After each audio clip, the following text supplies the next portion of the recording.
Okay. Self perfected.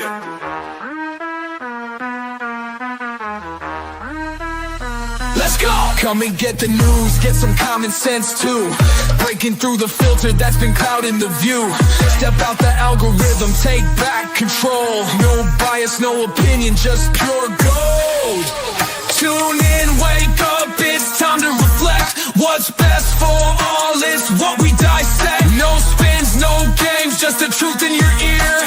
Self-perfected, making things clear.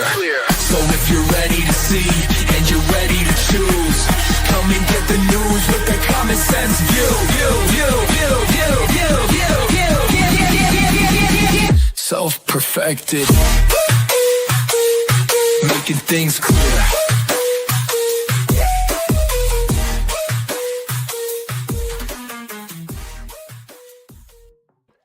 Hello. Yo. What's up? Austin sent me a text that said, "Is it considered insider trading if you give me a countdown before the podcast begins?" Which, first of all, I can't give you a countdown because I tell Cameron to hit the button and he never hits the button That's when I not tell true. him. It's not true. I gotta did it tell as him soon. for like 5 minutes straight to hit the button and then we go live. Guys, do not listen to this It's the propaganda. peak drama of our entire week is about 60 seconds before we go live, guys. I hit the button, and then there's a delay from when it starts. It's like any streaming platform. You wouldn't know because you don't stream every single night of the week now. I am a streaming expert now, okay? Oh boy. Guys, Drake, if you would like, you could stream basically a church service, Drake. Pastor if you Drake. if you would like to see Cameron just expound for 3 hours straight every night, you can. Not necessarily 3 hours, but You sometimes. can now. You used to only be able to get it on Sundays. Yes, now you can get it Now you can on get a it steady drip any day of the week. every day of the week. Dude, I have been going off on those streams, dude. No, you've been okay. So I will give you this. You've been doing a lot of research, obviously, Yes. right? my Obviously, I get fucking text messages every day. Hey, now you guys that are- get to experience every day what Drake experiences all day, every day of his life. Cameron Unshackled. I get 3 hours of YouTube videos. Like, watch this one and this one. This one's really good. Drake's like, I got shit to do, dude. I got fucking shit to do, my guy. I can't do this. Sometimes I'll watch 5 minutes of a video. And then I'll just send it to Drake, and he's like, "So you want me to watch this 3-hour thing?" I'm like, "Yeah." I'll watch And the he's whole like telling thing, me all I'll be about like, it. I'm like, "Oh, that's interesting." He's like, "Didn't you watch it?" I'm like, "No, I just watched like 5 minutes. Legit. That was the good part, like in the middle." Legit. Exactly. Oh man, Yeah. we got to give our 5 weeks. Yeah, who wants to do the honors? So Julius, why haven't you reposted it on YouTube? Is he It's not not able to Julius. It's not Julius. It's Emmy. no. Wait, she's on both. Yeah, she's on both. She's logged. She's like, I got you guys. Oh no, wait. Maybe Emmy's it a is, power. Emmy is a power user. She's a maybe, power fan. Maybe it is Julius actually this time. Last time it was Emmy on both. Okay. I don't Well, know. anyways, Emmy definitely got the first 5. Jeez, Right? Emmy makes me look so gay with the multiple E's. Your picture Word makes you A. look gay. Okay. Yeah. You cannot blame Emmy for any of that. Well, I guess maybe she took that picture. I don't know. No offense to gay people. They're like, don't associate me with him. Dude, Sorry, I saw guys. this. I'm on low sleep, so I might be extra spicy today. I wonder why you're on low sleep. It might be all the fucking late night live streaming. Dude, okay, I gotta tell you this though. It was so funny. So last night I finished my stream, and like, they kind of progressively get longer and longer. Yeah. So like last night I think I ended it must have been like right before midnight. It must have been like 11:45, right? Jeez. Yeah. So I go back to the house, and like I open the front door, right? And both of my, because Sky's asleep, right? So the older 2 kids are standing there, and they're like, "Yay, Cameron!" And I'm like, "Oh, they're happy to see me." They're like, "That was an amazing live stream. We were watching the whole thing. That was so interesting what you were talking about." They're like clapping. They're like, "Good job, Cameron." And I'm like, Yes, That's awesome. That's it. That's worth it. It's worth it. It was pretty cool, actually. They were like sincere within it too, and they were like, "Yeah, we really liked what you were talking about." So like they're sitting there at like That's so cool. they're sitting there with Katie at the table, like making like bracelets and stuff, like Yeah. while they're like listening to it. It's pretty cool. Ah, Anyways, yeah. What topic Um, was it? Because I watched 3 nights ago. well, it Last was, wait, track. hold on. Wait, Cam. What was the topic 2 nights ago, Mitch? I was watching the one on Law of Attraction. That's when I watched for like. Okay. He was If you're going watching in the on- ones I upload. Did you go to the Kick or did you go to YouTube? I was on Kick. Oh, okay. watching So it. that has all of them up to date. But YouTube, I'm But putting them up then there you as well. take them and throw them on YouTube as well. I edit them slightly sometimes. For the and then I latecomers? put them on. Yeah. Okay. Yeah. So that he. Well, like Canoe was telling me he was Censors watching them on YouTube. Yeah, I called someone the F word, so I put like a boing sound over that. Someone in the chat. No, I was talking to a hypothetical person who like can't stand Bernard. They can't stand Bernard's voice, and I was like, Cam is making up people, calling them the F Yeah. word, and like censoring that. I can't do that. I can't. yeah. Can't Well, I offend that figured person. YouTube is maybe more sensitive to it, so Fuck YouTube. we're on YouTube. Shut up. We're finally on YouTube again. We're about to ruin it. Yeah, it's okay. So yeah, so who got the 5 weeks? Emmy. Good job, man. That's what I Yeah, see at the Austin, top. you were second. Sorry. Well, you still get a week though, so congrats on Yeah. that. Yeah. No one else has reposted because they literally want the world to end. All right, that's fine. Yeah. So Yeah, guys. yeah. Sandro is trying to send me like screenshots that he did it first, and then it was Emmy, and then it was Austin. Sandro, Guys, make it's it out of your happen. hands. It's in the hands of this service we use called StreamYard, basically. yeah. It's like There's a little lottery. random factor. Okay, You know, kind you of do keeps it- it fun. You do it as soon as you can, but then also at the same time, StreamYard. It's kind of like lottery. It's kind of like how God works in this world, right? You can kind of pray, and then Right. you may just be born in fucking Tehran. Sandro, I don't know if you're on YouTube, or if you realize this, but we're on YouTube. Those streams We're are on just YouTube. You fire? can watch us on YouTube. Just fire. Is that what? I mean, he means like they're just fire, not just fire, Mitch. No, he's like saying it's like justice. No, you're like no, raining. you gotta- He's you like gotta read it with He's the like right Pete inflection. Hegseth. Like we pray that their justice and fire rain down on our opponent. Dude, guys, boots on the ground by Sunday. I saw that podcast. Oh, nice. Yeah. Mark Levin. There's so much unknown about what's actually Dude. fucking going on. But Trump, dude, what did blow my mind this morning? I think did you send this, Cam? Where Trump made a tweet or whatever the fuck he does, and he said, "Tune into Mark Levin." Yeah, Line. I saw that last night. Yeah. And then literally the clip is we should boots play on it. the ground. We don't need 300,000, but we have to go get the enriched uranium. Hold on. This guy, he starts off by saying, should play and it. for all you people saying he said we weren't gonna do boots on the ground. He I'll never play it. said that. When did he He say never that? said that. When did He he didn't say- run a when did he campaign say on that. Come He on, didn't campaign like on that. what the fuck? Okay. He said no new wars, no foreign engagement, no foreign All entanglements. right, what I'm the fuck is pulling it this? up. Not to toot my own horn or anything, but that was the guy that was talking about if you don't accept that we're a Judeo-Christian nation, you're against our country. Yeah. Which You got to led me tune into into all the Thomas Jefferson stuff. You got to right? tune into the live stream. And dude. now look, Trump's using that guy to promote the war even further. And I've been saying it's all about the religious all right, justification. hear it from the horse's mouth. Oh, you have a horse? Troops on the ground. He said no troops on the ground. I don't remember that in any campaign speech either. But why would we need troops on the ground? Well, there's a lot of reasons, and we wouldn't need 300,000 of them. It's this uranium, too. We've got to get the uranium. If it cannot be destroyed, if it cannot be altered, we got to get it. For the reason I just said. You can make dirty bombs, and over time you can still make sophisticated missiles. So you need to get to the uranium. That's why I'm reading in the paper, we're talking about the 82nd Airborne, we're talking about these various special forces and the various military services and so forth. He's not talking about sending regular army and infantry in by the hundreds of thousands.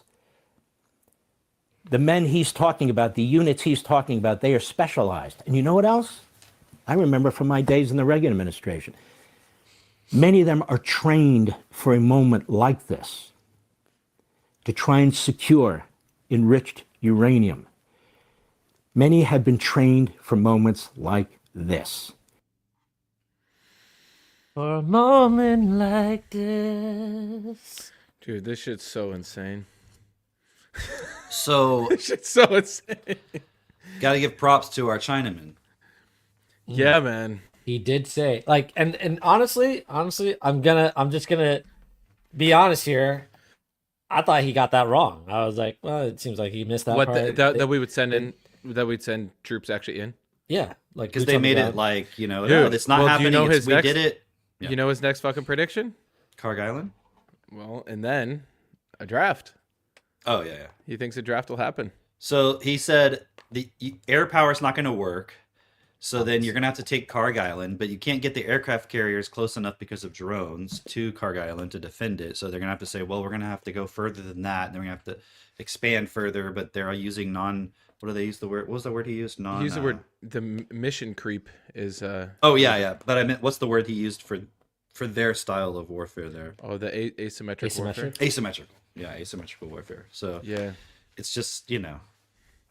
Yeah, and then there's like more islands. I think PBD, someone posted that there's actually like 3 or 4 islands that they're looking at now. I'll have to go. TBD's like trying to Hey. give insider information. He's like, okay, so So Adam here's where I Sosnick used to told me. live. This is my neighbor. I hated him. If you could just bomb him. Yeah, man. It's really fucked up. So I've been watching this woman, Madeline O'Hare. She's this atheist from like a long time ago, like the 60s or something. She was the most hated woman in America. Really? Okay. That I didn't know like anything about her. Times. You know how Time has like a man of the year? They had a most hated woman of the year that year. Damn. Well, it was like, you know, the way she was presented in the media, the most hated woman in America, that kind of thing. And I've been watching a lot of her interviews and stuff. And I didn't really know anything about her before, but so I just want to tell this quick story about her. Okay, so when she said she was an atheist since she was like a young child. And so fast forward, she's an adult, she has kids, right? And she has her kid going to public school, right? And then one day the kid comes home and says, "Mom, they're making us pray in school." And she's like, "No, we're not doing that. You know, they're not going to be forcing my child to pray. So, you know, well, maybe you should fucking educate your kid at home, but hey, whatever." I can give her a pass. That was like, just as atheism was totally taboo, so was homeschooling, probably even more so, I would assume. I don't know. But either way, so she goes to the school like that day, she says, and she's like, you know, "You're not going to force my kid to pray in school. Like, he's there to learn like science and math and that kind of shit, not doing any of that." So they were like, "Well, we're doing it, and he doesn't have to pray, but what he can do is he can bow his head to be respectful of all the other people with, you know, that are praying, and he can move his mouth as if he's praying." So then she was like, "Oh, hell no." So she goes on the crusade to remove prayer from schools. So she was the one that started that whole thing. I didn't know that even after I watched some of her interviews until I heard her talk about this. So she was the one that really got into the trying to kind of extract the Christian nationalism point out of the government and the laws and stuff. And it seems like a minor point, but then she goes on to talk about how living through like the Cold War. She said like in the 40s, they started this campaign because, okay, so at the end of World War II, Russia was already communist, right? Because they became communist in the early 1900s. So Russia fell to communism. And then in the late 40s and 50s, China fell to communism, right? And she's like, that's 3 billion people. And she said, and they were actually starting to advance because of it. And she was making this point that because America could not win the debate on the global stage economically because they were doing well with communism. So like we can't make the conversation just about economics. So she said there's all these documents and like, you can read people's correspondences and everything at that time where they were basically like, we need to bring in Christianity as the next level of the debate. And so because they wanted to frame it as it's Christian capitalists versus the atheist communists. So they could shift the conversation from just about the economic aspect. Can I throw something in here real Yeah. quick? Because I found this really fascinating because I know how you found her. Was Yeah. like, let me just Mhm. say that real quick because you were looking at.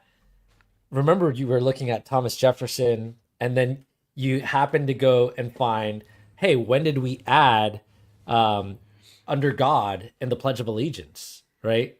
And that was like what 50 50 something, yeah. Yeah, okay. 52 or something like that. yeah. Right.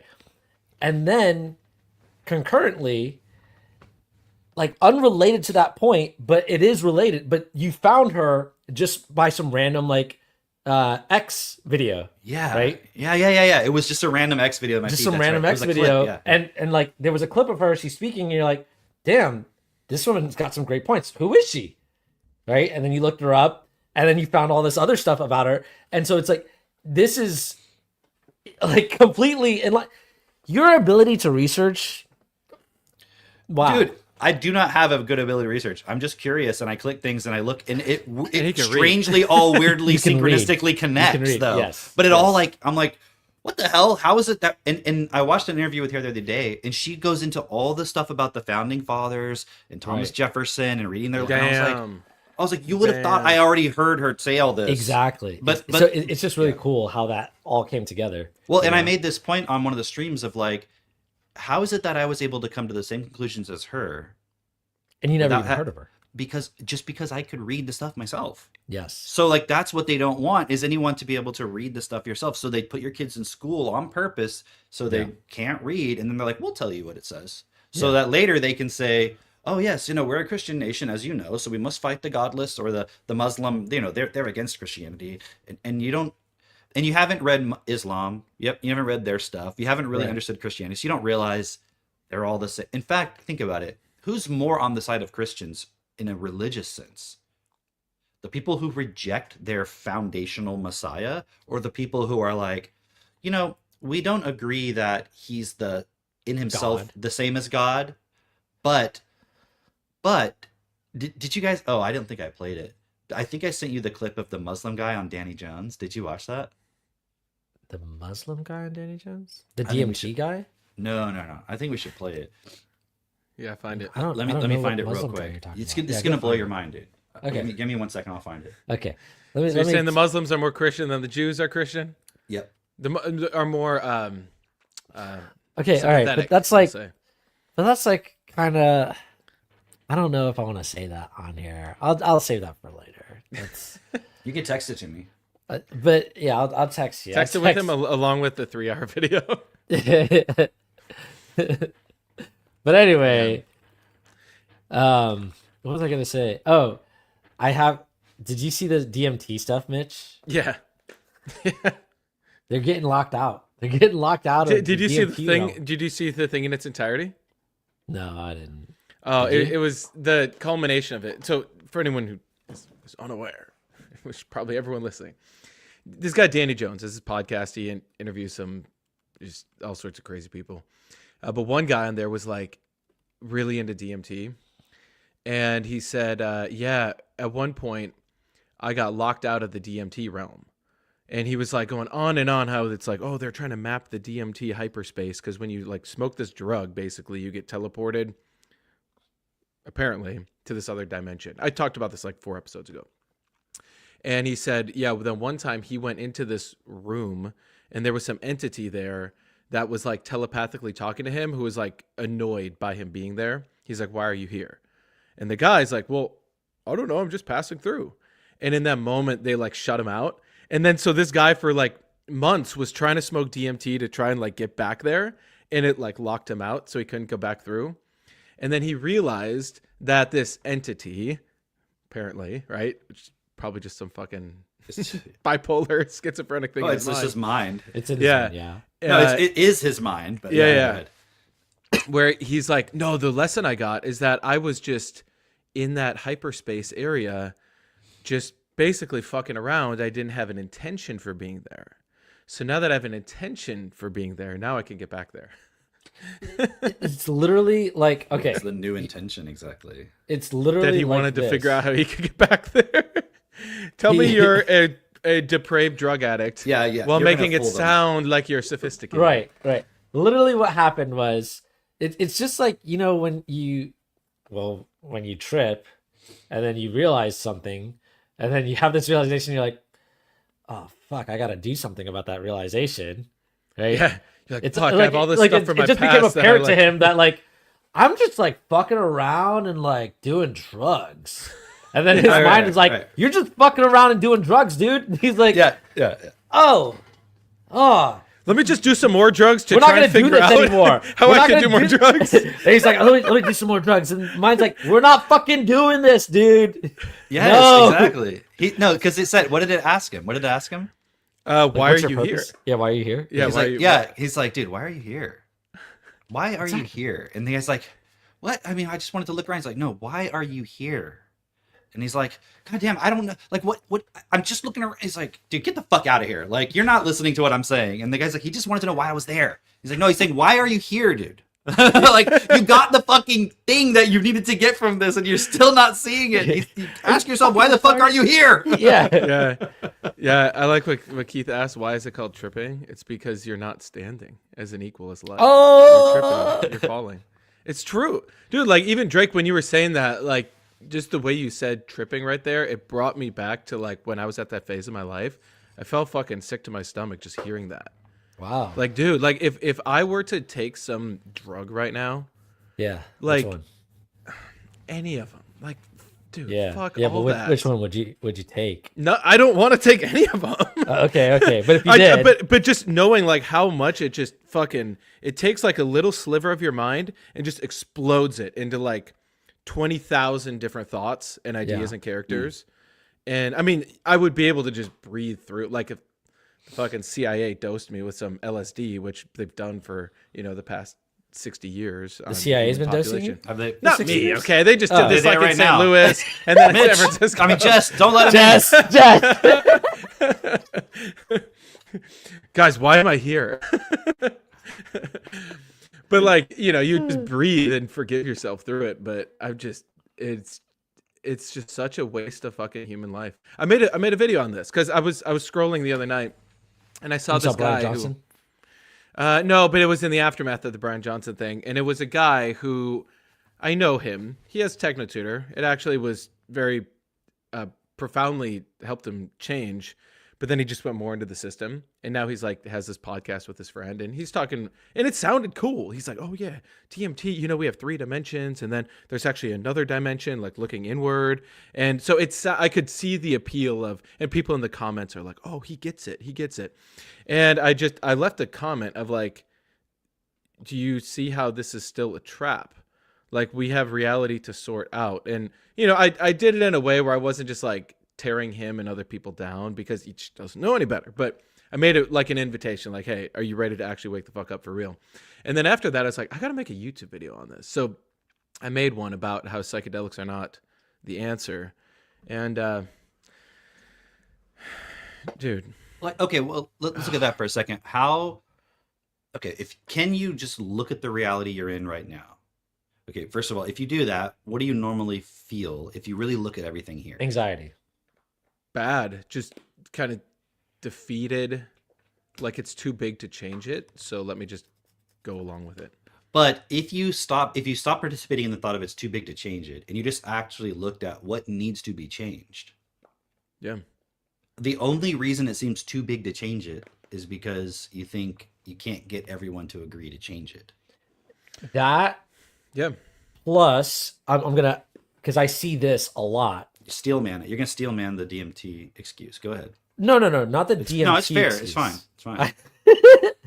not the DMT excuse, but The resistance I to can't changing change it. things. Yeah, exactly. And it's like, okay, Don't If- worry, you can steel man it because I have Destiny jet fuel and I can melt that steel. Oh shit!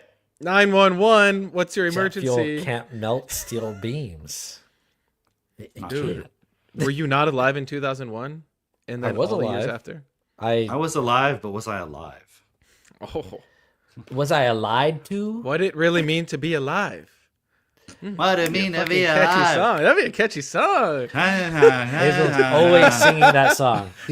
But she always sings the part that's Dude, I like, love that song. so tell much. me why.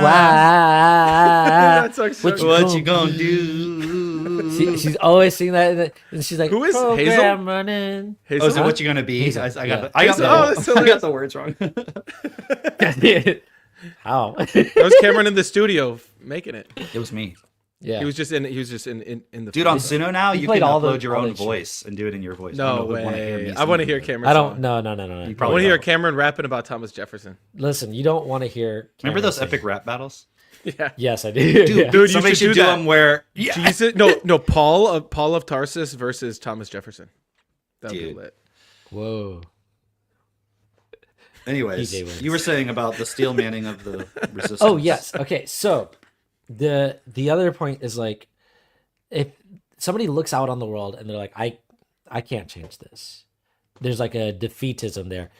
You also have to consider how many people were brought up, like they saw injustice. They were brought up with injustice from authority, their parents, from the teachers around, the adults around. Injustice was done to them, and they were told, "Fucking eat it." Like I'm the authority. There's nothing. Like, you got spanked. You got fucking chewed out, yelled at, treated unfairly, unjustly for no fucking reason, really, because of a misunderstanding. And then nobody tried to understand you. They just said, "I'm the adult. You fucking listen to me," and that's it. How is that person going to then grow up into an adult that's going to stand up to injustice? They're not. Right. And on top of that, those people, a lot of them can't even see. They can see the problem, but they can't see the solution. They don't see that they have the ability to bring the solution forward because they're like, yeah, but it's so big. That's the authority. I know what they're gonna do. They're just gonna tell me no, and there's nothing I can do about that. They're just gonna crush me. I'm crushed, and they can't see the solution anyway. So they're like, I don't even know what I would do to try and solve this. So that's what I see as like the objective resistance to changing the system from the people that can see that the system needs to be changed. And obviously that like we have the solution for that. I'm just saying like that's what I see as The other aspect of it is that they still just want to experience something. Because the reason why you don't like the world is because you don't like your experience within it. And they didn't yet go beyond that of realizing it's not just about my experience only. It's about the actual nature of the way things are.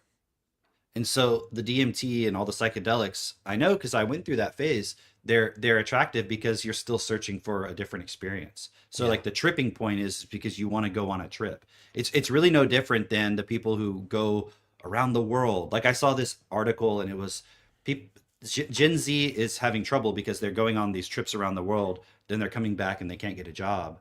And it was saying they were doing it because they were eschewing the traditional, just get focused on your career or whatever, in order to in service of their mental health. So they were basically making the connection that traveling the world was to help you with your mental health. And I'm like, yeah, it's just tripping. Like you're just going on a big trip because it's fun. Yeah, it's fucking fun. Like let's not pretend like it's not. But you're not doing it in a way where there's any responsibility. it's so interesting because that ties in with the Brett Weinstein thing that I was telling you about, where it's like we've been told this story since the 60s and probably earlier, but this story of like getting into a relationship and getting into marriage and having children is hard work. It's not enjoyable. You're not going to enjoy it anyway. It's just something you have to do. So you should delay that as long as possible and try to have as much fun as possible before you get there.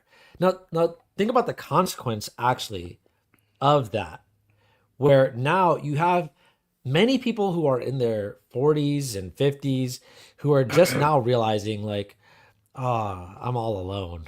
I want a relationship, like a companion for real for the rest of my life. Oh, I have no kids. But if you just keep delaying that, you're never gonna have that. It doesn't make any fucking sense. Dude, over time, we could restructure our reality so that when you're like 14 to 18, you go do all that fun stuff. Right? Yeah. Like, you don't need to be in a classroom studying calculus. You could be 12 years old and you already understand calculus or whatever it is, right? Yeah. You could be doing those fun things at that time when you're still youthful. You know what I mean? Imagine being able to hang out with a bunch of other kids your age and like go travel the world. And, it's like how you imagine things in the future, like in a sci-fi novel where it's like you get to go and visit other planets and interact with cultures and stuff like that. Yeah. It could be like that. But the other thing I wanted to say about the tripping thing is, how is it if you really are serious about things in this world are not right, there's something wrong. See, I don't think they necessarily get to the stage of, maybe nowadays they do, but at least when I was into that back then, nobody was trying to change the world. They were just like, oh, things are messed up in this world. There's got to be something beyond this, right? That was my initial thought. Like, there's not like somewhere else, but there's got to be something more to it. So you do the DMT and you're like, oh, there's more here. Okay. But then what do you do with that information? And they're like, we got to map the realm because there's something in there. They're telling us something. But are you saying that you got to take that information and make it useful here in reality? And the point I was getting at earlier is, couldn't you just look at what's going on in the world, see where the problems are, and then solve the problems? Like, organize yourselves and work on the problems. But instead it's like, well, no, I gotta get back in there and figure out what these machine elves are telling me, because they're telling me something. Yeah, and it's like, it's what are you escapism. expecting them to tell you other than, but you guys, we talked about the whole bliss experience and all that shit. And then I don't know how much we talked about Brian Johnson in his post trip thing. Did we talk about that? I know I did it on one of the streams. We didn't. But he's basically like, I just realized like the fact that we exist is so mind blowing. And I realized the only thing that matters is just protecting our conscious existence. It's the only thing. And I'm like, so survival. I mean, okay, but then what's threatening our existence? Yeah. Right. Then we should change those things. So now he should be speaking about what's going on in the world and like the way the economic system works and all that. Instead, it's just like, no, guys, you really got to do DMT. It'll make you live forever. So all it did was take his idea of living forever and like being his own self-obsession about living forever. And the DMT experience, he's now modified that to be like, oh, dude, we really got to live forever. Yeah. Like, you wouldn't believe it. I learned that we should really live forever. I'm like, wow, no one could have predicted that. I can really see him going into now, like, I don't know if he's already down this track, but I can see him going like, so how do I upload my consciousness into a computer? So I can live forever, because right now it seems like he's like really taking care of his body. I'm putting that in air quotes, right? Really taking care of his body so he can live as long as possible. He's getting those 3 and 4 hour erections. Viagra's like, what's the secret? How are you doing it? Every night, dude. And he's like, never mind. But anyway, it seems like he's really trying to stay in his own current body right now. Yeah. I can really see that shifting very easily to, okay, Yeah. I'll You just think upload my he'd get like a consciousness. Neuralink kind of thing? I think he would. No, Like I think a heart rate monitor kind of. No, but Neuralink. eventually what he's saying is like, they're going to be like, look, if you want to live forever, you got to like download into some kind of a computer or a robot. And that's how you're going to live forever. But see, the thing is, how would you know it's going to work? Because if they have AIs that can perfectly pass the Turing test, like you're like imagine they make a copy of you, and then you interact with it, and you're like, damn, that really is me. Okay, I'll do it. I'll go in there, and you're like, but it's just a copy. But you know what they're gonna do? What? They're not gonna do it with you. They're not gonna show you an example with you. Oh yeah, I know. Yeah. they're going to show you an example with somebody that you know intimately that's dead. Yeah, Peepaw. Peepaw, right? They got Peepaw uploaded, and you're like, that's fucking Peepaw. Like they got Peepaw down to a fucking T. Like that's Peepaw. Like holy shit, that's Peepaw. Peepaw is he told me he's alive. Okay, I'm ready to do it now. That's how they're gonna do it. Isn't it fascinating though? I know it's him because he has the same memories as him. It's like, oh, that's who you are. Your memories. You went to DMT realm and you didn't realize. And he talked. You're not just your memories. Do you know how I know this is gonna work? Do you know how I know this is gonna work? Like Well, I define absolutely work. know it. Define like this trick. As in, like it's going to deceive people, yeah. and people will do it. And I'm not saying that. I'm not saying. Obviously, it's not going to be. dude, I got a fucking badass sci-fi thriller idea, but you finish your thing first. computer. Okay. Obviously, it's not going to be. I have a book that you might like, Mitch. I have a book that you might like. It's called Demon. Oh, it's like Damon. Daniel Suarez. Daniel Suarez. Yeah, Daniel it's pronounced Suarez. Demon. Suarez. It's pronounced Demon. I know it's I know, spelled but everybody Demon. says Damon. Yeah. It's Demon. Anyway, yeah. Have you picked it up yet, Mitch? I'm like 2 chapters. Hey, in that. You're in 2 that, chapters in. Yeah. Oh, you Oh, are you're reading reading. that one? I didn't know that. Cameron brought this up in the podcast like a year ago. Oh, To the party, Drake. Is that And when you've you only started gotten reading 2 it? Is that chapters when you in? started reading it? Oh no! Wait, I see the problem. Mitch is reading like 1,000 books at a time. Mitch, that's not what I suggested. Dude, Just take Peripheral. I one think I and made read it through the that. confusing part of Peripheral. No, Peripheral's my one I'm committed to. I'm like, He's like, look, I got 2 minutes every night. keep going, guys. Drake. And Mitchell, no, Mitchell. guys. I don't think you're here's committed my, to here's my any thriller. single book. No, I agree with Cam. Accelerando, Snow Crash, Diamond The- Age. The problem iRobot. is, Mitch, Kids you are have too many fucking books open. Listen, for anybody listening, It's like for anybody it's like listening, Drake with his tabs. Yeah. yeah, that's it. That's it. It's like, I'll read that later. It's like 1,000 tabs later. He's like, eventually I'll get to that one.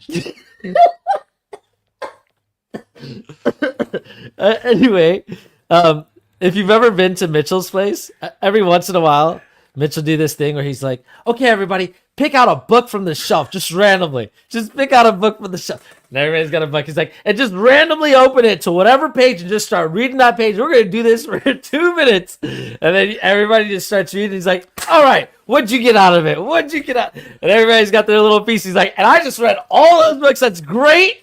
You're Thank you. like, why did I have to fucking pick a Nietzsche book? Like, I don't know what he's saying. Yeah. You picked like Being and Nothingness. You're like, I didn't get past the first 2 Yeah, words. it does depend on the quality of books on your bookshelf, but it's a very fun activity. Damn, Katie's calling you I would out. rather do that than drink wine and No. talk about Okay, what- that is an exaggeration. I don't finish it, but there's maybe like 3 books over the past 3 years that I haven't finished, and she's only saying Bullshit. that because one of them is the one she likes. No, Bullshit. one of them was Fall by Neil calling Stephenson. bullshit on that. I didn't Yeah. read the last 50 pages because I was bored. There you go. Yeah, 23. you didn't. Okay, read- guys, There's a lot of here's my books. sci-fi thriller. Here's my sci-fi thriller. Okay, we can work on this. So this whole like uploading to consciousness, and they're gonna try and like download your consciousness into computers, right? But now in Canada, you have all these like clinics where they're killing people massively. I don't think So, you're like, allowed what- to say that on YouTube, Mitch. What do you mean? There was They're- that brave woman in Spain who They're letting you died. transition to the next they're letting phase you of life. transition. They let you transition any way you like in Canada. But look, they won't let you say it, so you have to use euphemisms, so no one really is sure exactly what you're saying. Euphemasia. So, yeah. You know how there's these clinics in Canada where, you know, They have that's maids. happening. Maids. Yes, they have maids It's a in maid Canada. service. Yes. Now imagine there's like, it's like owned by some BlackRock type shit. Uh-huh. And they have to like train all the data. So they're using all of that to try and train the data to like launch them into like this consciousness realm. This is my thriller. Well, if you had been watching my live stream, you would have known I already said this. As I said on my live stream, See, I'm they're listening gonna to use Cameron's those live people- stream and I don't have time to read Peripheral.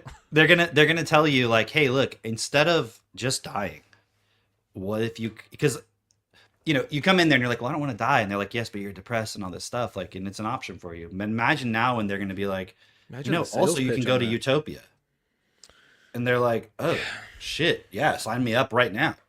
More Dude. people will sign up than would have before. Do you think? Wow.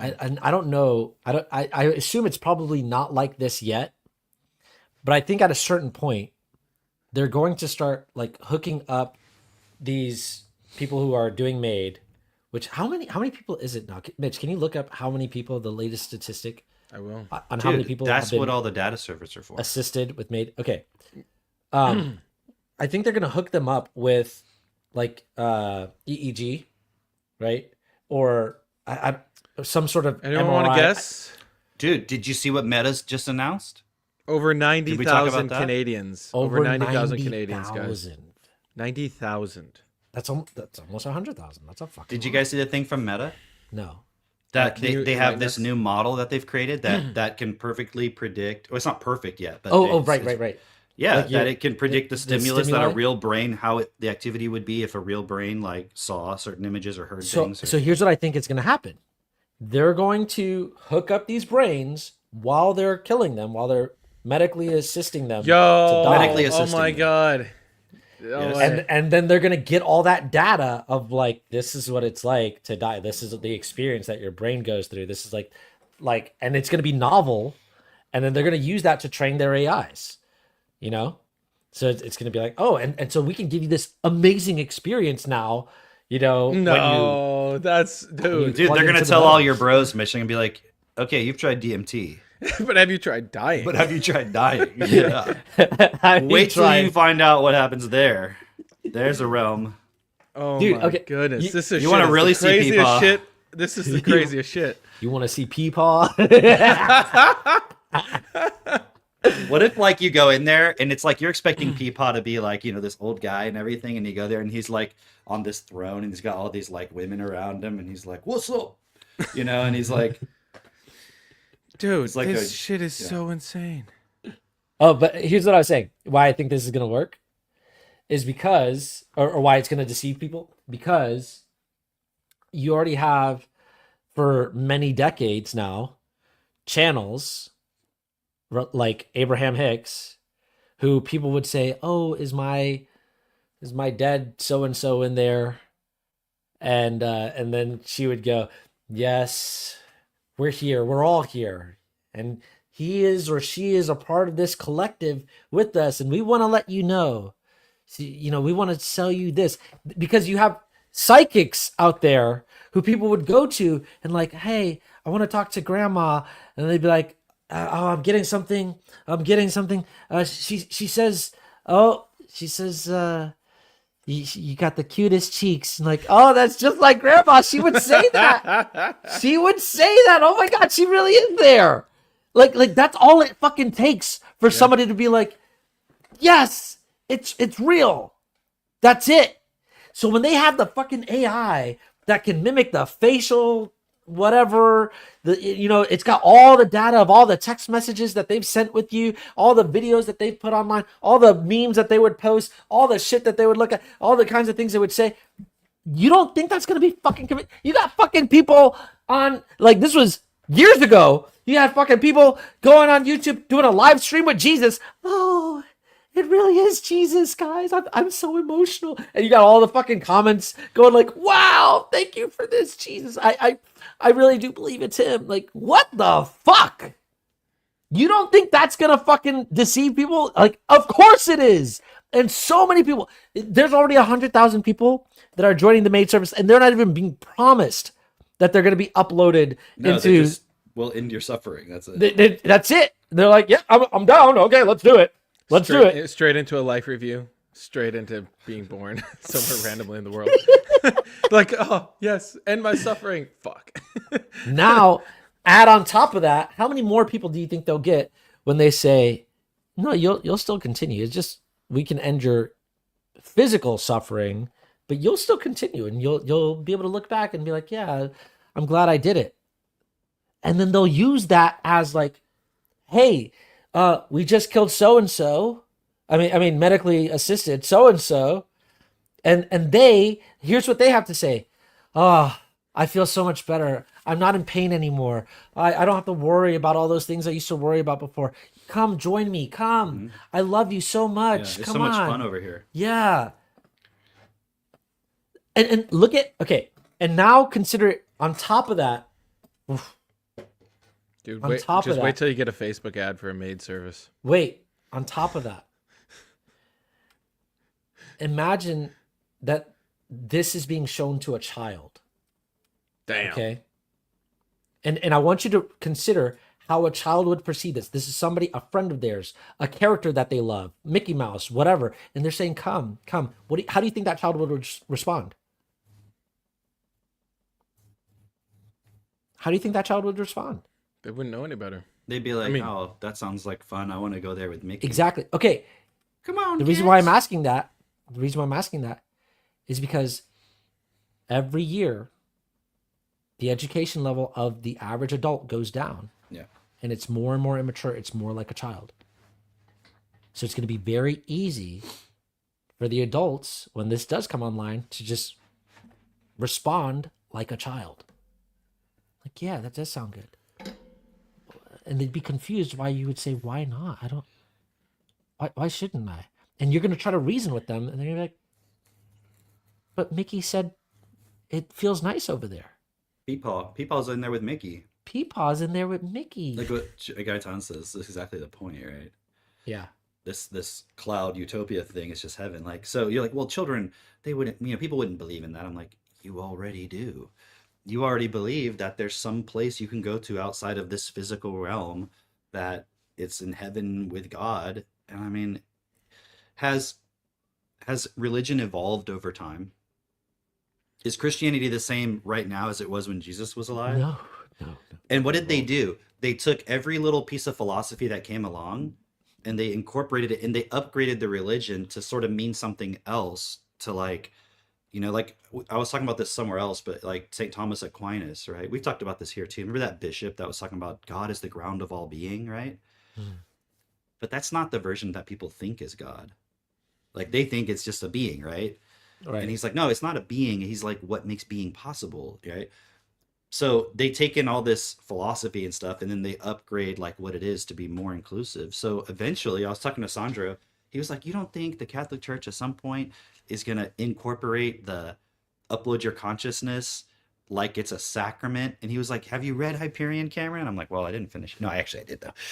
But that's, spoiler alert, right? That's like one of the sacraments is like, what is it? It's like the resurrection thing where you can like live forever and all that stuff. Yeah. Right? It's a different context, but the same kind of point. Like, why wouldn't it evolve? And you might say, well, Catholicism, it's not going to just officially change. Maybe not, but wouldn't it just be like a new branch? Right? Just like it always happens, like a new denomination. Hyperion is where I got that idea of like using the maid service to download the brain activity for the AI, right? Because they use that in there. Right. Yeah. I have that clip, by the way. I was Go talking ahead. about. It's The- kind of the still Muslim- relevant, actually. Muslim guy on Danny Jones. It's gonna blow your mind, guys. Get ready. Put your I'm helmets ready. on. Helmet on? Well, because when your mind explodes, I don't know. It just contains the I'm running mess, I all my guess. sleep. All right. Yeah, exactly. You don't want to have to get, Christine to clean all that up. All right. It's very painful. Like I said, I never want to talk about these things, but I know where it all goes, bro. It goes to Armageddon. It goes to a war that's going to make World War III look like a joke. It goes to the annihilation of the majority of this world. It goes to, I believe it's going to go down that path. We're not going to be the superpower anymore. There's something also known as Gog and Magog. It's in the Old Testament. Oh, yeah. And the Quran is called Yajuj and Majuj, a very evil people that take over the entire earth and they create chaos. And only Christ defeats them in the end with the power of God. Where are you going if America falls? I don't think we survive, brother. What? I think red flashes. I don't think we make it out of this. There's no mentioning of this place anywhere in the scriptures, bro. Yet how many signs the Prophet Muhammad gave that came true? He said, soon the shepherds of our people, the Arabs, they're in the middle of the desert, nothing there, will compete with one another to make buildings that touch the sky. And when one builds one, the other will say, I'll make one even bigger. We're all the greatest skyscrapers in the world.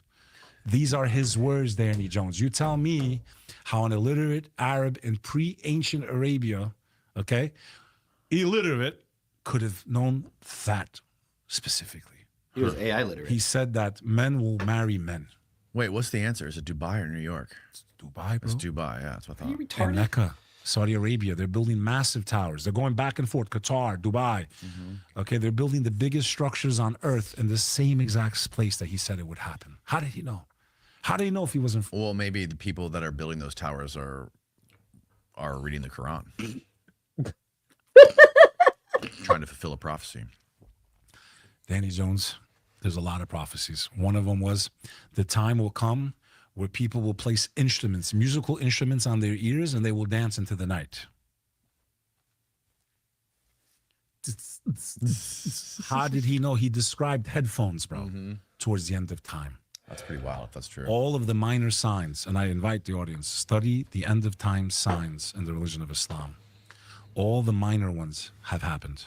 There's only the big ones left. And what are the big ones?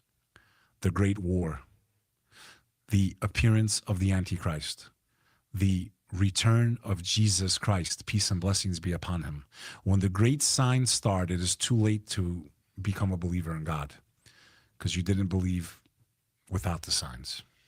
So my message to the Christian audience is we both believe Christ will be king when he returns to the earth. We both believe in one that will claim to be him and to deceive humanity and lead them into the fires of hell. He will be a man that only has one eye. Why is it that all the elite use that symbol, Danny? How did the Prophet Muhammad know? Because he's the only one that ever said it. I will give you a sign of the Antichrist that no other prophet has given his nation, that he will have one eye. Get ready. Wait for it. But God does not have one eye. Wait for it. That was the one description that the Prophet Muhammad gave to all of humanity. So all of you that are watching that don't believe in God and don't believe in religion and don't believe in faith and don't believe in Einstein's prophecy, Here it the comes. closest to the Muslim is the Christian.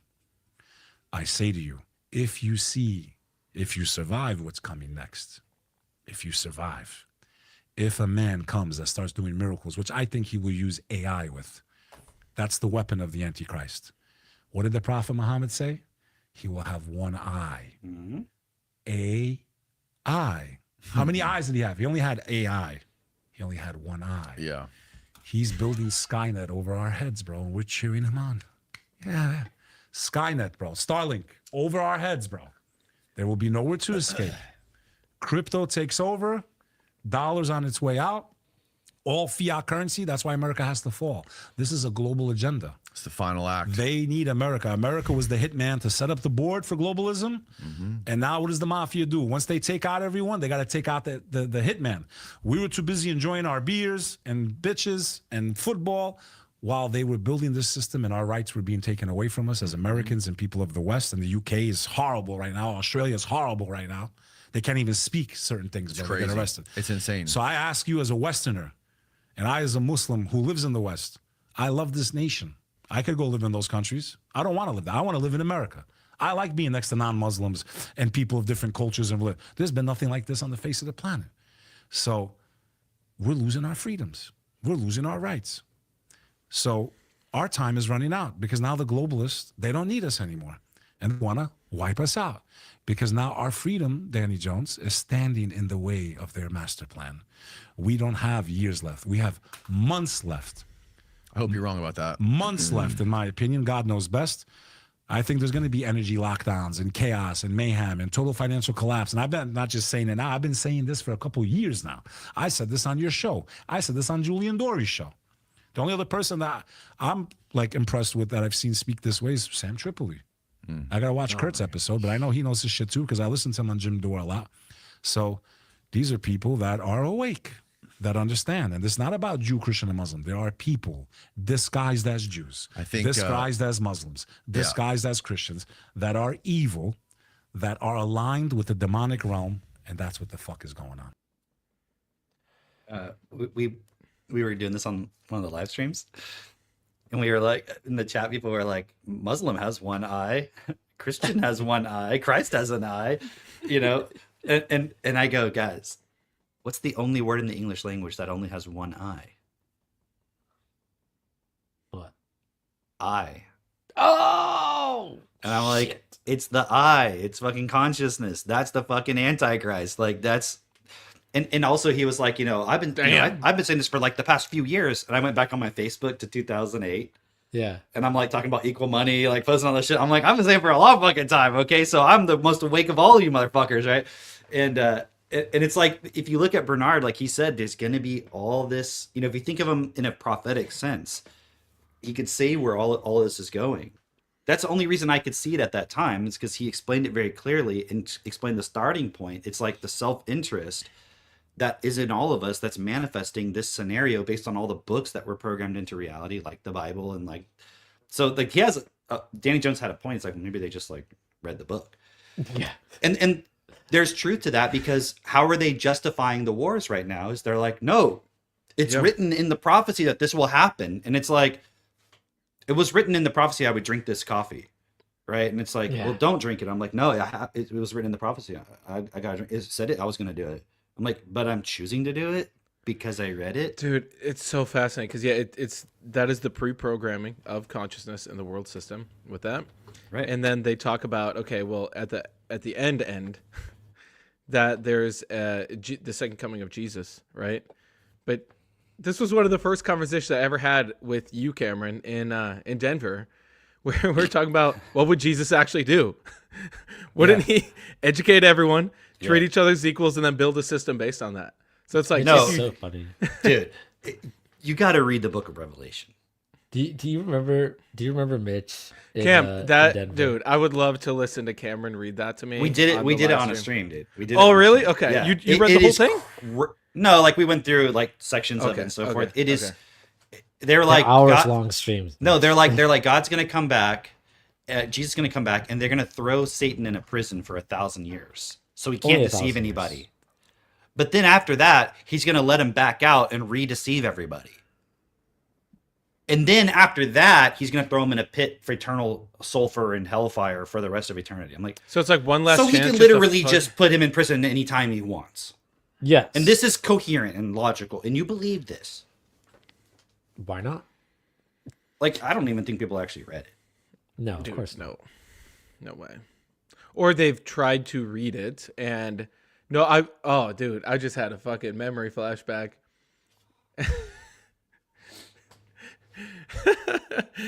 Okay, I'll just share it. I remember one time when I was living out in Boston, I was in my psychedelic phase, and I had taken acid, and I was convinced that I couldn't, like, my mind became possessed with this point of like, 'cause I was reading through the whole Bible in its entirety. What And kind I- of and I acid made did you it- take? Was it hydrochloric acid? The one where you trip and fall because of it. Oh. And I had got to Revelation and I hadn't finished Revelation, so I'm like laying on my bed. I'm like, why is the trip not feeling good? And I was like, Dude. fuck, I have to finish reading Revelation. So I'm Do not like read that on acid, Do not read that on trying acid. to read it. Do not. And I couldn't read because I didn't have Thank technotutor. God. Thank God. Thank God. What do you mean, God? Thank him. Thank Yeah, me. and because I Thank remember myself. I was not because I remember I was trying to read it and like the words are fucking moving on the page. I was like, no, I have to do it or I'm gonna like fucking die, basically. Oh, now you know what it's like to be dyslexic. Like, I was trying to read this math book, but it was just like dancing on the page. That is hilarious. No, dude, like it is.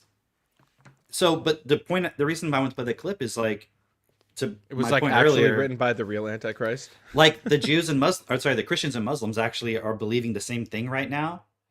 They both are on two opposite sides of this war, thinking that they're both going to get Jesus to come back for themselves. Yeah. And then you have Guys, the Technotutor Jews will just over be here, Jesus, like, guys, yeah, all right? fight with each other. They all get Technotutor. They all realize. Can we talk about Isaac Asimov? Isaac has one eye. The Book of Isaac. Asimov has one eye. Oh shit. iRobot has one eye. Hey, did you see the new Asimov like open source robot? That's something different. That's not actually him. That's not. It has consciousness. It sounded just No, like him. I'm No, sorry. but did you see this thing? There's like an open source robot. No. How can you? Okay. here's my problem with an open source robot. Is Just where one. You only have one problem with it. where's the hardware? Where are you getting the hardware from? It's open source, great. Where's the hardware? How are you going to build this? Yeah, you gotta like buy the parts. Or You're gonna have to something. buy the parts, and even after buying the parts, you don't actually know how to put that together. You know, like you don't have the intelligence know. level. You No. you don't fucking know. Anyway, here's what I wanted to say about Isaac Asimov. I thought this was really interesting. So you were talking about the Madeline O'Hare, right? Madeline O'Hare brings up this really great point because they're asking her. She'd made this point about the founding fathers, right? And Emerson, and all these folks, and she's doing a debate, and when she's debating this guy, he's like, "But they were deists," and she's like, "Yeah, but if you look at their writings, they're like, they didn't have atheism back then. That was like so, that was not a concept, right?" Yeah. And so she's like, so in the context of like back then, that's like proto-atheism. That's like the step before getting here where people can then openly say like there's no God. But that's basically what they were saying. And we were making this point, what was it, before the podcast, of the Elohim thing, right? Like there's these, what do they call them? Raelians. Raelians. Okay. Raelians. Have you heard about this, Mitch? Only from 30 seconds of you before Okay, the okay. podcast. Okay. So, Oh yeah, you were. Okay. so Sounds there was kind of this- like Israelians, but it does sound like that, right? And probably for good reason. Can I show it? Show it, do it, do it, do it. Do it, dude. so what? Give us the full context. No one has heard of this. So, okay, there's this debate that was like basically, I don't know, a discussion more so that was proctored on some BBC channel, right? And it was basically religion versus a cult. No, Right, it was. that- Is there a difference between religions and cults? That was the topic Okay. of debate. Yeah, Okay. And Cam, I think, did a live stream on this last I night. did. Yeah. Okay. But the point for you, Mitch, and anybody else who, all the other people who don't stay up late at night You just can watch watching it on Cam. YouTube, okay? You can watch it over the course of a week if you want. Sure. And then you'll have 6 more that you got to catch up on over I the don't course see why of this is a bad thing. What do you not want to understand shit? You're like, I just want give me the ChatGPT summary, okay, of No, reality. please. no. I'm enjoying it. I don't have time to listen to them, but I'm enjoying it. Well, you're watching all the listen videos that I would have been to covering. the on the videos that stream. you, yeah. I'm looking at the source material. Okay? No, I take a 45-minute video and I make it 3 hours. There you go. But what was I saying about that? Oh, okay.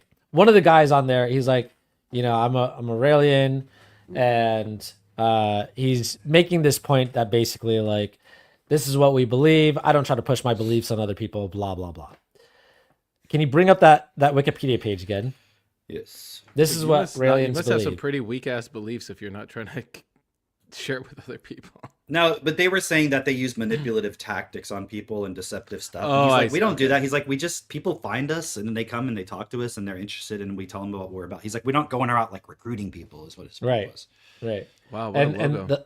and he was also making this Yeah. point of like he had an acting career, and then when people found out that he's Raelian or whatever, then all of a sudden nobody wanted to associate with him anymore, right? And he lost his whole career from that. But okay, they're trying to say, well, but what you believe is a cult versus like Judaism. That's not a cult. But here's what they believe. They teach that an extraterrestrial species known as the Elohim created humanity using their advanced technology. Where does that word Elohim come from? Where have you seen that word before, Mitch?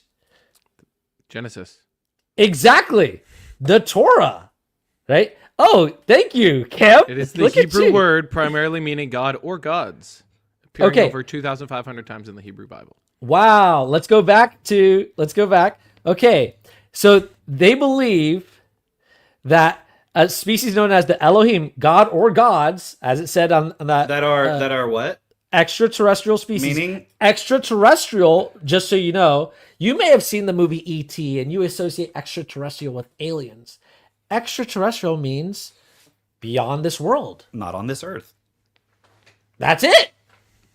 That's it. Literally, terra, terrestrial, dirt, earth. Yeah. Hey, okay. hey guys, I'm thirsty. Can I get some of that clitorade?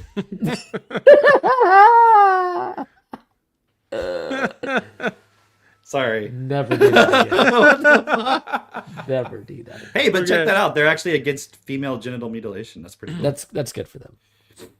Okay. So they believe that Elohim, as the Hebrew word for God, created humanity, which is what it says sorry. in Genesis. I'm sorry, I got to interrupt you. Look, No pedo. they're I'm against cool they're with against that. pedophilia. No, Yeah. no wonder they got it. Like I was explaining on the stream. Like I remember hearing about them in 1998 Yeah. because they were, and it was all about them being weird and they were into cloning and stuff. But now I realize, because I was like, why were they getting attacked? Because like I'm like I had never looked into this religion, and yet Yeah. how did I already know rail cloning? Because they bring it up in that debate. Yeah. I'm like, how did I already had that association when I was like 14 or something? How did I Right, know right, that? right. So they was put into the mainstream to like kind of take them down, so to speak.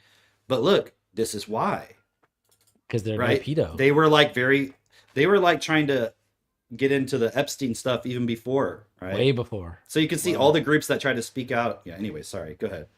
Wow. Okay, so they believe Hebrew God, beyond this earth, created humanity, right? And look at the next sentence. They're called an atheistic religion. They literally believe the Hebrew God, or the God from the Hebrew word for gods, created humanity just like it says in Genesis, and yet they're called atheistic. And then you have this woman, Madeline O'Hare, talking about how, hey, these people, the founding fathers, they believed that maybe God created the world, right? But they didn't believe in God and Christian, like they didn't believe all that. And then she's being attacked as like, oh, but now you're taking it a step too far. You're calling them atheists. He's like, they're proto-atheists. She's like, at the time, that would have been the closest thing to atheism, because like if you read Thoreau, it's like nature's God. Yeah, They're like he's like the closest thing to religion for me is nature. right. So like they believe that there was some kind of force that organized our reality, but then isn't there anymore. And that was like then like people were like, dude, you guys are crazy. You don't believe in like the being of God and all this stuff. And they were like, well, I just don't see it anywhere. Like I see nature and maybe something created it and it's not here anymore. I don't know.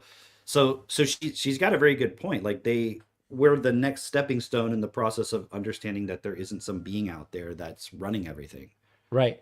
And so I want to take that a step further, because when you listen to her, she's got some really great points about, specifically, I think it was like the war in Vietnam was going on at that time, right? And she says basically like to the guy that she's debating, Who's a you have a Methodist. huge network. Yeah. I think he's like part of the Methodist church. She's a Methodist, yeah. Yeah. She's like, you've got a huge network. 12 Why don't- million people at the time. 12 million people. If all 12 million of those people said, hey, we are not going to support this war, We want out of the war. we want out, and they all made their calls and all of that, you don't think that would have an impact on the war? Like, why don't you do that? Why don't you organize your people? And the guy made up, all his excuses. He came up with all his excuses. Oh, for, well, like- we couldn't necessarily get them all to agree and all this. And it's like, yeah, because you're distracting them with nonsense that's irrelevant to our reality. and We can she's get them saying, to look, agree on that, though. she's like, if I could do that, like, I would do that. Because there are certain things, and she brings up this really brilliant point. She's like, okay, so there's certain things that, if you talk to any Christian, they're going to agree, right? He's like, yeah.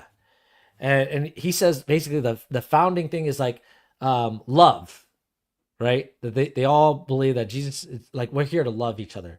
And she's like, okay, how is that loving each other? She's like, oh, yeah, we're doing a lot of loving over there in Vietnam Right. right now. Right. And the point being, like, You don't want to be held accountable for your words. Right, You don't want you're to be held just accountable saying for living words. them. You just want to say, I feel it. That's all it is. and when you watch her and you see the common sense, I'm not saying I agree with everything she says, obviously, But when you're watching her, it's like she makes a lot of sense. And there's a lot of points within what I've learned through Destiny that I'm like, oh, here's somebody making a very similar point.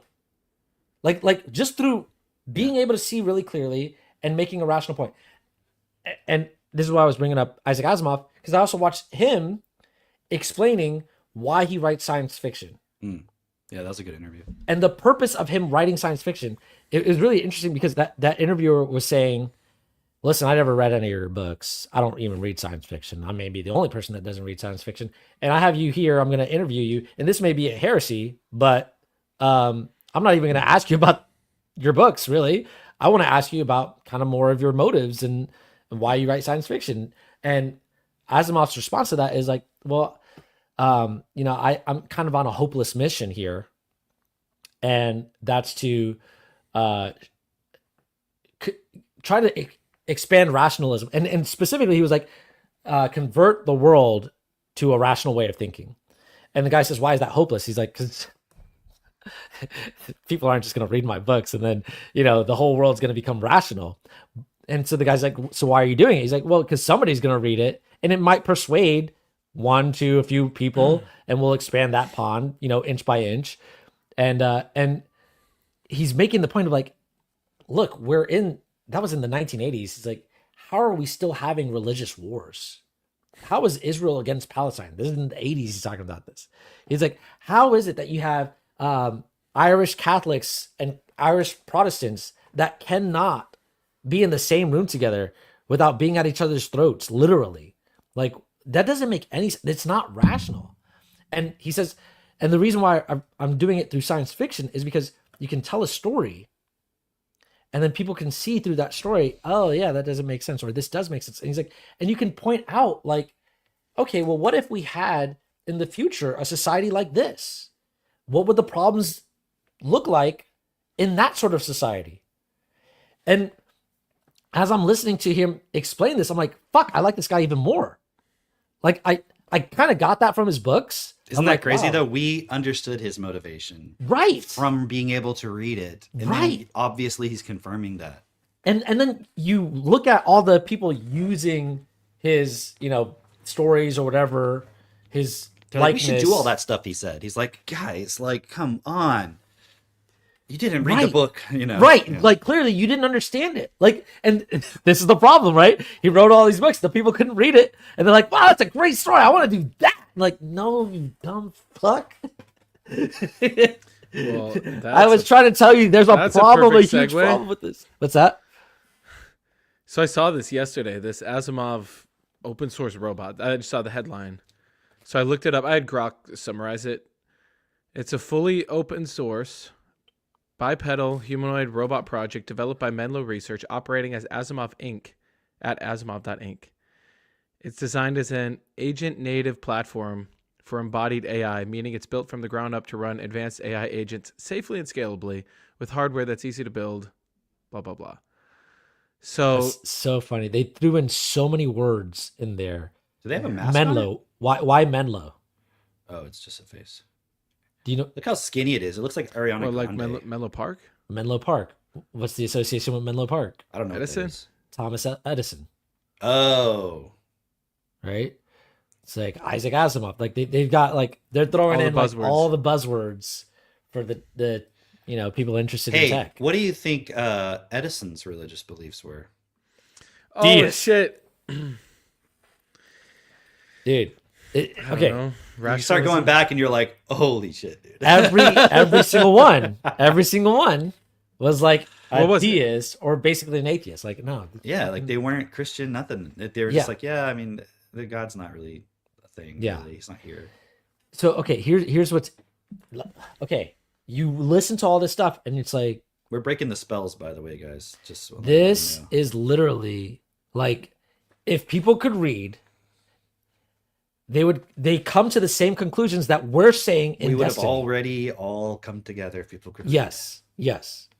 They come to the same conclusions that we've come to in Destiny. And Not all The- the same, quite. No, not all the same, but like But close like enough. Big things. Close Big enough, things, right? Close enough that when Destiny says, "Look, the real problem is consciousness," you'd be like, "Oh, that's the missing point that I've always been missing." Like Got I it. could easily see You wouldn't be like, "Oh, you're talking that God doesn't exist? What are you talking about? God Is- doesn't." You're like, "Dude, we've already fucking agreed on this in the smart people realm of reality." right. If Asimov had stumbled across Destiny, he'd be like, "Yeah, no, that makes sense."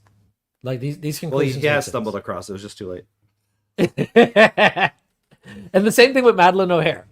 You know, she'd be like, "Yeah, no, this makes sense. I see it."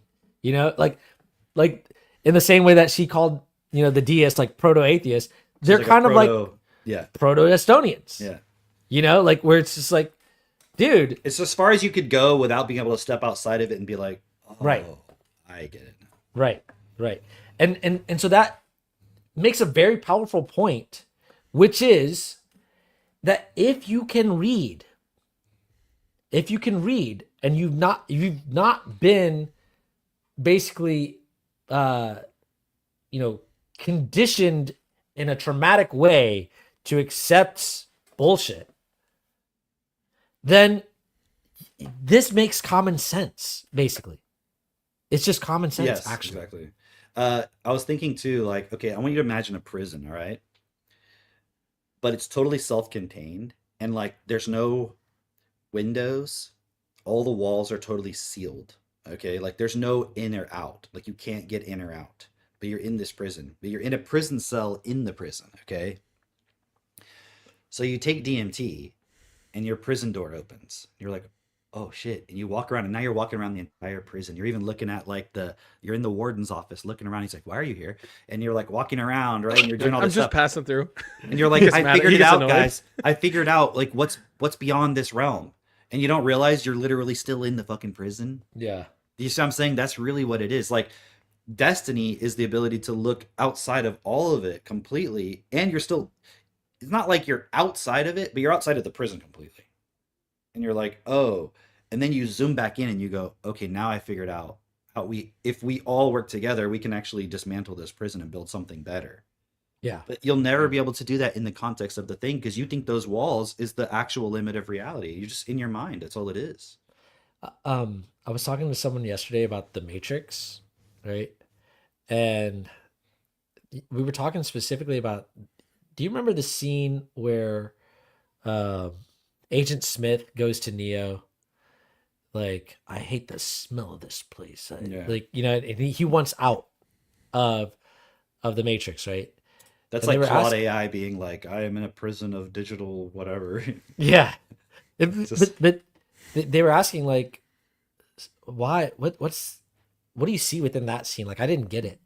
And I was like, well, I mean, if you actually consider it, like all the system agents that are here to maintain the system, they don't even want to be a part of the system, actually. Mhm.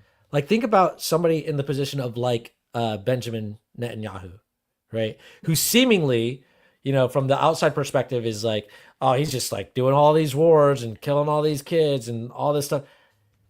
But what happens if he stops? Like, you guys have, I know you guys have seen it, but for the audience, like, there was a documentary that was basically just showing how Benjamin Netanyahu, like, he's actually, if he gets out, if he gets impeached or he loses, you know, he doesn't, he's not prime minister anymore. He was on the verge of being prosecuted for a whole bunch of like crimes. I just watched And it then- last night. Finally. Right? It's the same And thing it- with Trump too, right? Like if he were to lose power, the Democrats are immediately putting him in prison. Right. And so it's like he's literally fighting for his life in that sense. And you're looking at it like, you know, this person in position of power, they get this beautiful lifestyle. Sure. But they're doing all these fucking things that are terrible things. I'm sure they don't even actually want to do. That they can see like this is fucking like soul crushing. They have no soul. You know? You don't either. But they're like, you know, this is just, I don't want to do this, but if I don't, I fucking die. I get put in prison. Yeah, it's My whole self-preservation. life is taken from me. Yeah. And so what are they actually driven by? The system agent is driven by the same thing you're driven by, which keeps the system going. And it's fear of survival. Yep. That's it. you know, and I thought that was like a really like just interesting thing to pick up on within the Matrix movie. And here's the other thing, and this is why I said it, because you look at the prison, right? The Matrix, you cannot escape the Matrix through making a bunch of money, because the Matrix, the Matrix is self-interest only. Yeah. The Matrix is the money system as it currently operates. That is the Matrix. So there is no escaping the Matrix. The Matrix is just the current organization of our reality. It's not like some other, like, you know what I mean? It's just the way we've organized our reality. It's become the Matrix. Right. Hey, you'll like this, Drake. I don't know if I sent this to you or not.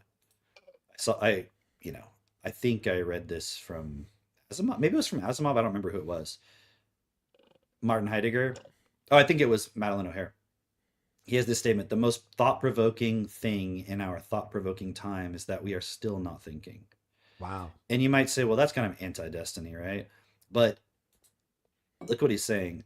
He argues that modern humanity is consumed by technology, calculation, and information, neglecting the true contemplative nature of thought. True thinking or reflection is a receptive hearing that listens to being rather than manipulating it. And, you know, if you can kind of translate that and go beyond a little bit, it's like, we're not really considering like, who are we?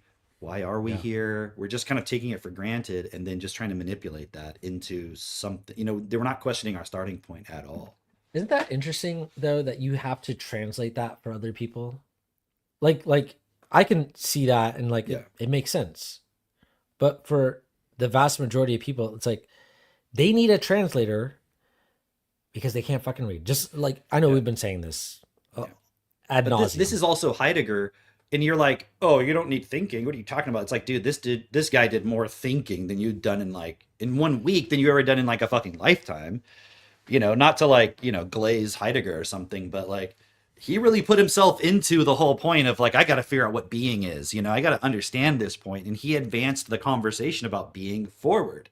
And I read the first paragraph or the first chapter of Being in Time, like his book. And he's in there like, you know, we just treat like metaphysics like we take it for granted and everyone has moved on from it. And he's like, but no one's really ever actually really come to grips with like, what the fuck is reality? Like, how do things exist? Why do we exist? Like, and so he was like trying to bring the discussion back to that. And people were like, oh, metaphysics, like it's not a real science, you know, or something like that. And he's like, no, guys, like you haven't, you know, and this is kind of what like Chris Langan does too. He's like, you're okay. Like I saw him make a post about physicists, and he's like, they claim to be physicists because they study physics, which is like the study of physical reality. And he goes, but have you ever figured out yet what physical reality is? Right. So it's like you claim this, I'm a physicist, so I work with the real things, you know, and that's like they believe that they're above everybody. And he's like, but you don't consider metaphysics as relevant. And metaphysics is it's the discussion of what everything actually is. How does it actually exist? And you don't even know that. And then you want to claim like you're working with reality, you know? And that's kind of like what everybody does. It's like, they're just take it for granted, but you don't realize the way you perceive things, you literally are programmed to see it that way. And you never questioned the programming itself. So you're just going along with whatever you found here based on what people told you it means.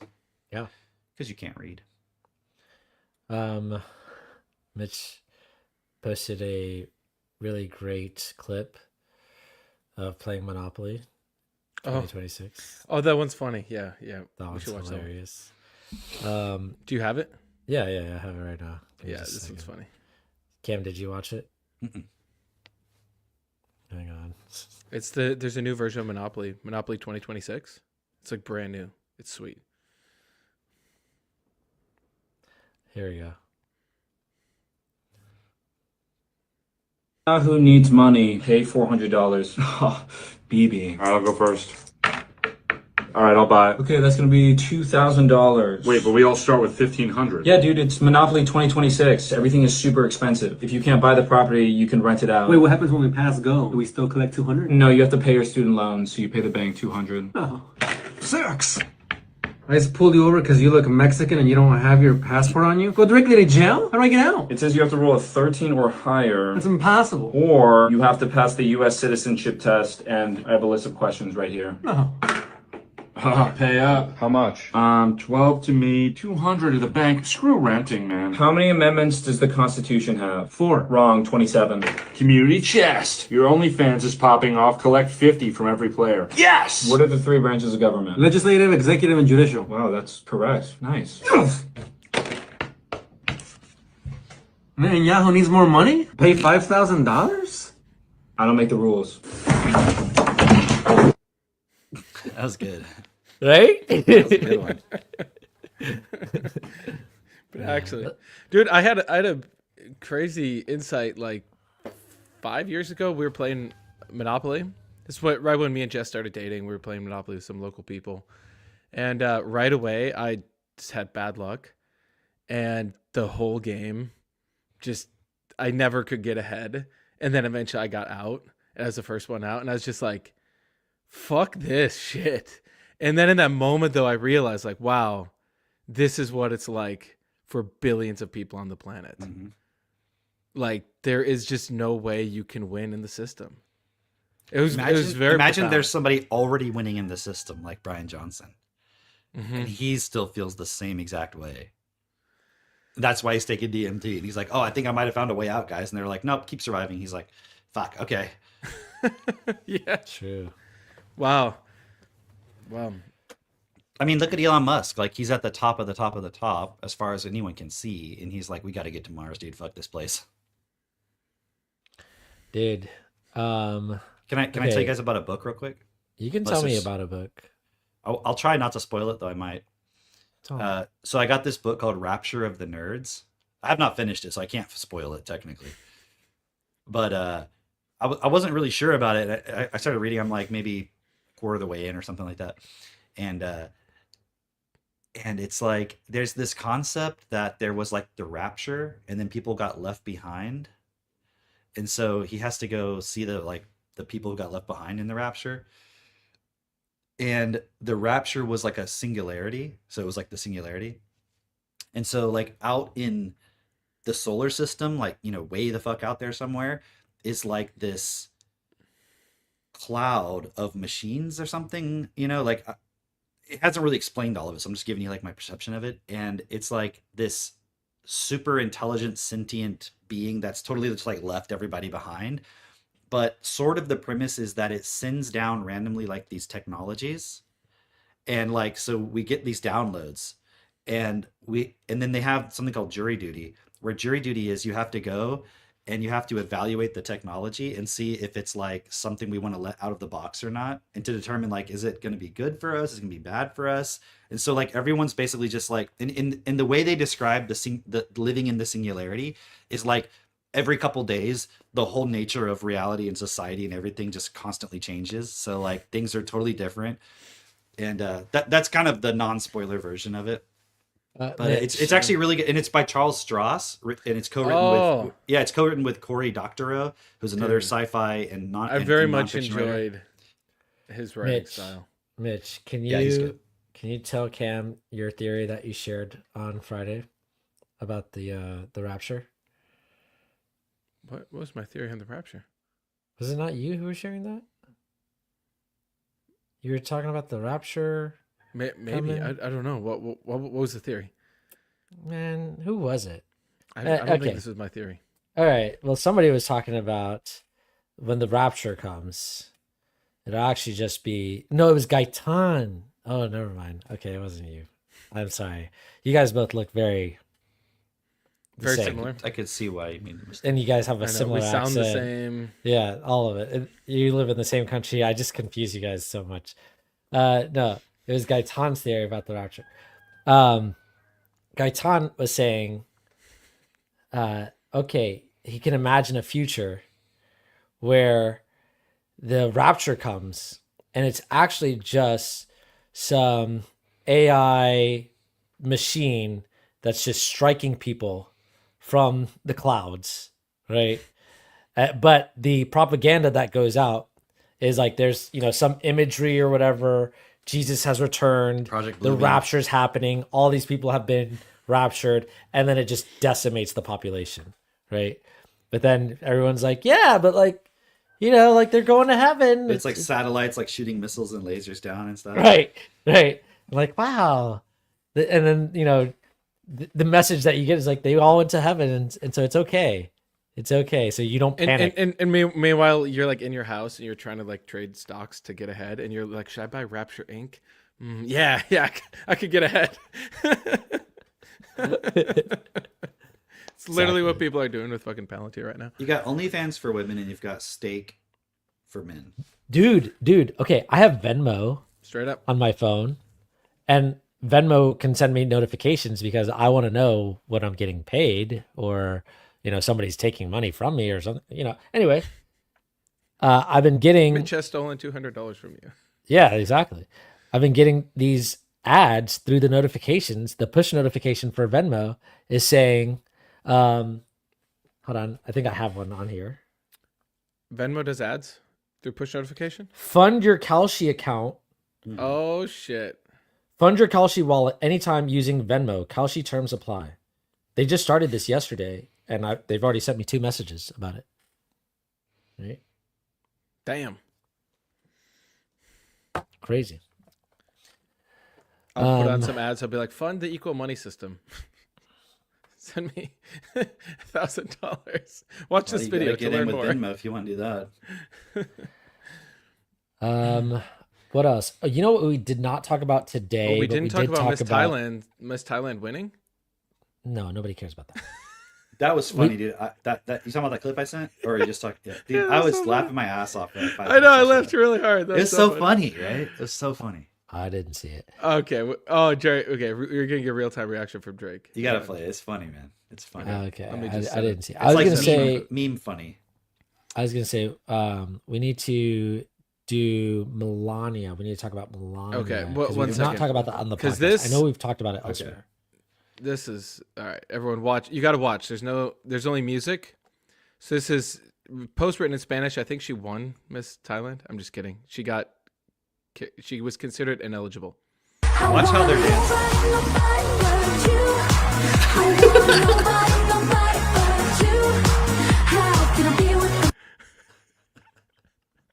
What? You gotta do it again. Like it's like all the women, you know, they're just like kind of doing grooving, right? And you got this woman over here, like basically like shuffling break dancing over here, like aggressively, like hard style. She's like in the camera, like. Hilarious. That was funny, man. Yeah, Melania. Yes. So for those of you who missed it, this past week, which I don't know how you watch this podcast and you missed it. We talked about this on the Hangout. We talked about this on a meeting. Thursday. I talked about a 3-hour live stream for 3 hours. Yeah, I'm guessing everyone. I'm getting fatigue. Everyone. And yet I guarantee you most people don't even fucking know about it. No, most people don't. Although I did bring it up to some like random person at like an ice cream shop, and he was like, you know, I did see that. And I was like, what'd you think about it? And he's like, I don't know. Like, see, that's how it is. It's just like a little impulse. Mm-hmm. Don't think about it too much. Just a little impulse. Dude. Okay. Then he's like, hurry up with the damn ice cream. What do we need? Get robots in here serving me? Yeah, exactly. So let me just play that first clip of I've seen this clip so many goddamn times. I don't care. Oh my God. It's not for you, Mitch. I want Chantel's version. This is for everybody else watching the podcast that already saw it. Yeah, okay. Listen, okay, but I can just give my commentary. Yeah, no, it's good. You know, I want to hear Drake's play-by-play. Yeah. Drake, do the circles and the X's like you're John Madden here. So right here we got the quarterback. He's coming out. He's playing out strong, and then you got a man up there in the front. Hold on, she's blocking the view. I mean, wait. No, Brigitte Macron's looking at that robot like one day that will be me. Okay, no, great commentary. Like Melania's like, hello, Brigitte, I brought you your new body for you to transcend into the cloud with this robot. This will be you. Nobody will question you anymore. Up here on the right, you have Marina Abramovich's sister. You will see her pop into view. Actually, plus sized. Actually, no, I don't think so. No. But they look pretty fucking similar. Yeah, I was gonna say it wouldn't be surprising. It would not. That's the crazy thing about today. It's the is lady that would in the black not be who just shook surprising. Melania's hand. You'll see her face. Definitely Abramovich vibes. But anyway, this is a robot. It's Figure 1 is the company, and this is their Figure 3, I guess. I don't know. But it's a robot in the White House, walking alongside the First Lady. Which is really crazy because think about that. Normally you have Secret Service right next protecting any imminent threat. You know? Yeah. Isn't that kind of crazy? Yes. You've got this robot that's apparently fully autonomous. That's what Brett Adcock is saying. Was it fully autonomous? As always, fully autonomous. Now he could be lying, but I don't think so. You know, he's the CEO or the founder of this company. Founder of Figure Robots. Okay. You've got the First Lady of the U.S., First Lady of France, Marina Abramovich's sister. Yes. The First Lady of Satanism. And this robot just comes in and gives like a little speech on like how it's here to help with education. I would only be for impressed kids. if it started dancing like the Thailand lady. Anything be else not funny, impressive. dude. Or it'd have been funny if just Brigitte Macron started dancing like that. Like she's like, it's like, I can't wait. And then let me play the other clip. Let me just pull that up real quick. And then you got here Melania, who, if you listen to her, access to the classical studies. Hold on, can you is pause it now real quick, Drake?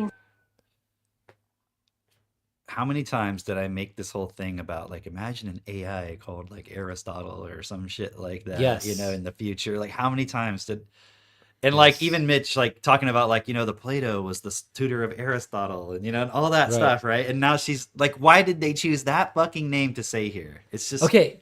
Also, what's interesting, Kyle had brought this up on Friday. Yeah. He said, you know, if you look into Plato, Plato's the one that created the system, or at least brought forward and popularized the system of specifically how to stratify the students, right? And so you have a system where all the students go through this system, and then the ones that can handle this, then you bring them forward and they can do more.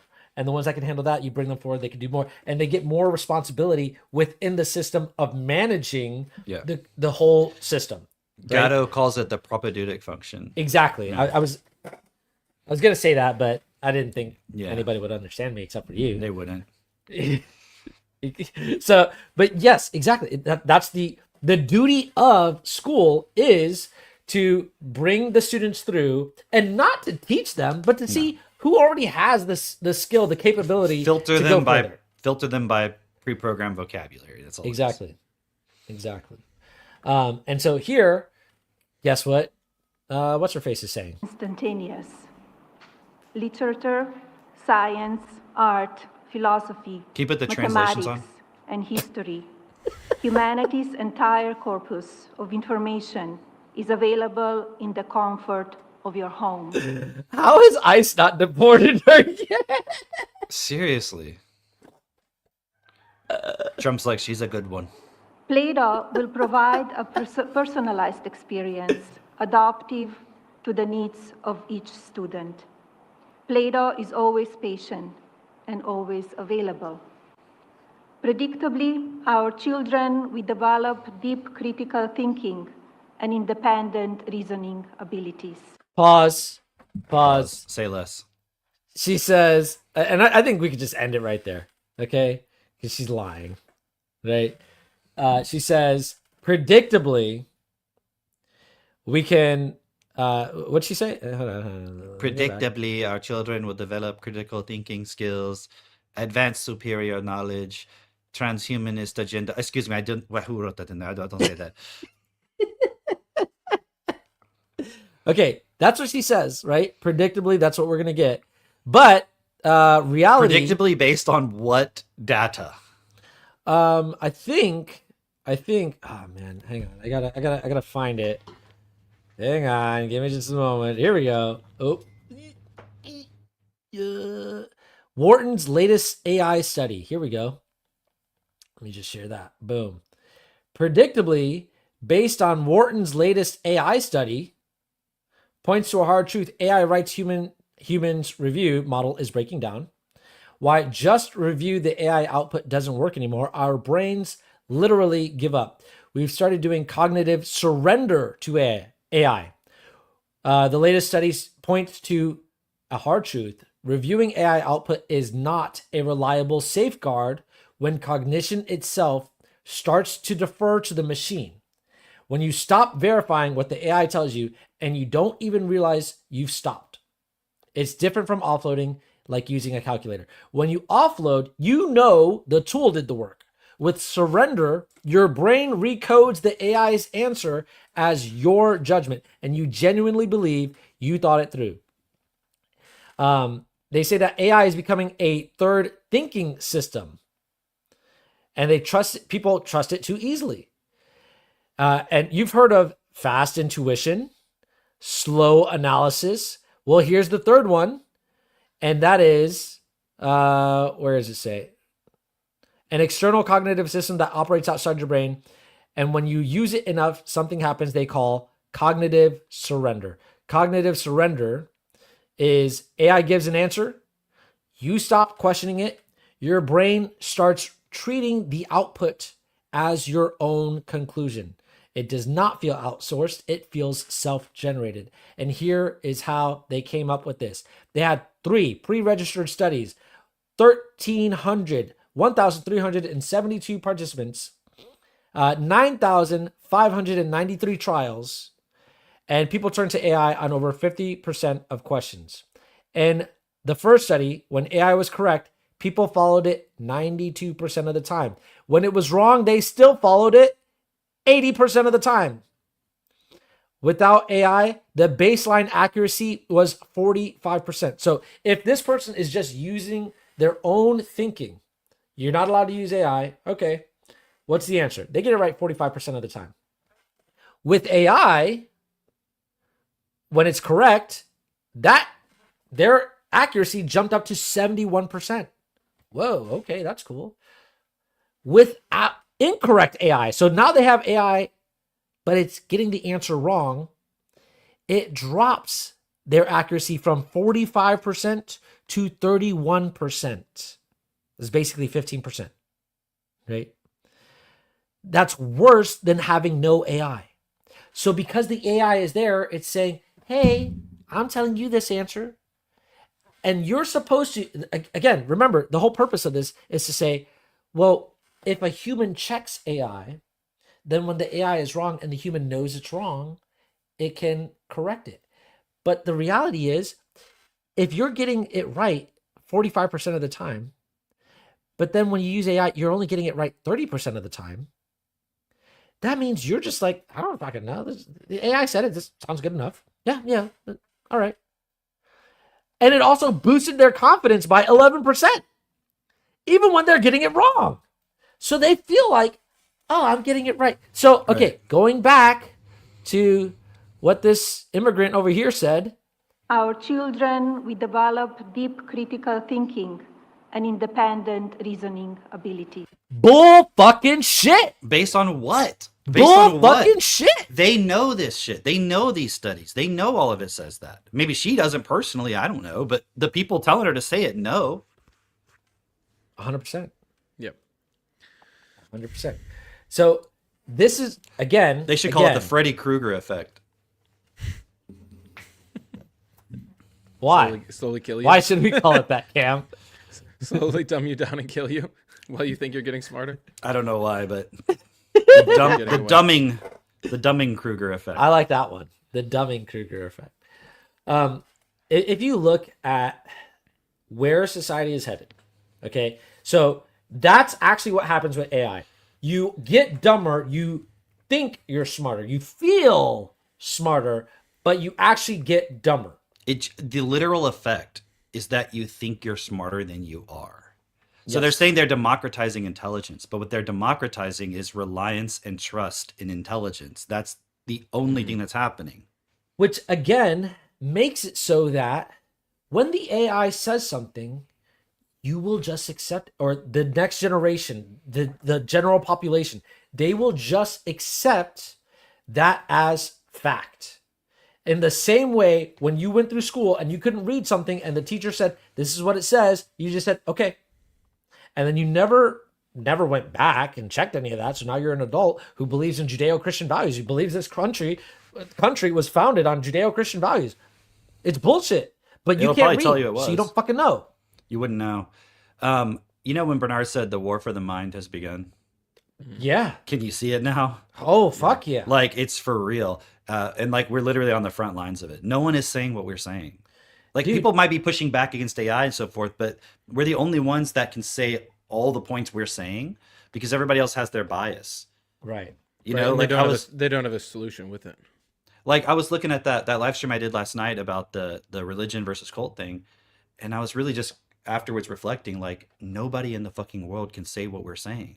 No. That whole They can't. debate, I can say what's wrong with both sides. I don't have to Right. pick a side. And Right. it's like, because you can see the whole thing, and it's like, it's all bullshit. Like, it's all biased. It's all just like, my conclusion of watching that video was just that it's really just about might makes right. Like, if Of you course. have the position in the system, you get to decide what is and isn't a cult. You get to decide what isn't true, what is true. That's what religion has been from the beginning. That's what religion espouses, is might makes right. Right. Like, you know, we've talked about specifically the Torah, right? The whole Old Testament is might makes right. Yeah. Our God's the biggest. He's the baddest. He's going to fuck you up. And if you don't agree, you're dead. And he's right because he can punish us for not listening. Exactly. Exactly. And so bring that to today. It's the same fucking story. That's why, haven't you ever wondered, why is it that we have the Old Testament and the New Testament? It's so fucking different. Right. You know? Well, why? Because we still need that part that says might makes right. So that we can justify using our might. When it's convenient, we'll use that context. Right. And when it's not, when it's convenient, we'll use the love context. When we want somebody to treat us the way we want to be treated, we'll use that. And when they don't want to do what we want to say, and we don't want to treat them the way we want to be treated, it's might makes right. It's the best of both worlds. We were looking at this point about Constantine and how he basically legalized Christianity Yeah. in Rome. Yeah. And he was like, you know, it was basically like he like let everybody worship whatever they wanted, but there was no more persecution of Christians and so forth, right? But then if you go throughout his reign, eventually he then started giving more power to the like ecclesiastic councils to determine what is orthodoxy or not. And so he actually started enforcing more orthodoxy in Christianity. And one of the ones that they I don't know if it was illegal, but they like declared it as a heresy, was Arianism, right? And Arianism was the idea that Jesus was the son of the Father, but not equal to the Father. So it was like they were two separate deals. In this, yes, he came from God, but he was like emanated from God. So it was like a heresy at the time, where they considered it a heresy. And I was looking at like, why is that such a big deal?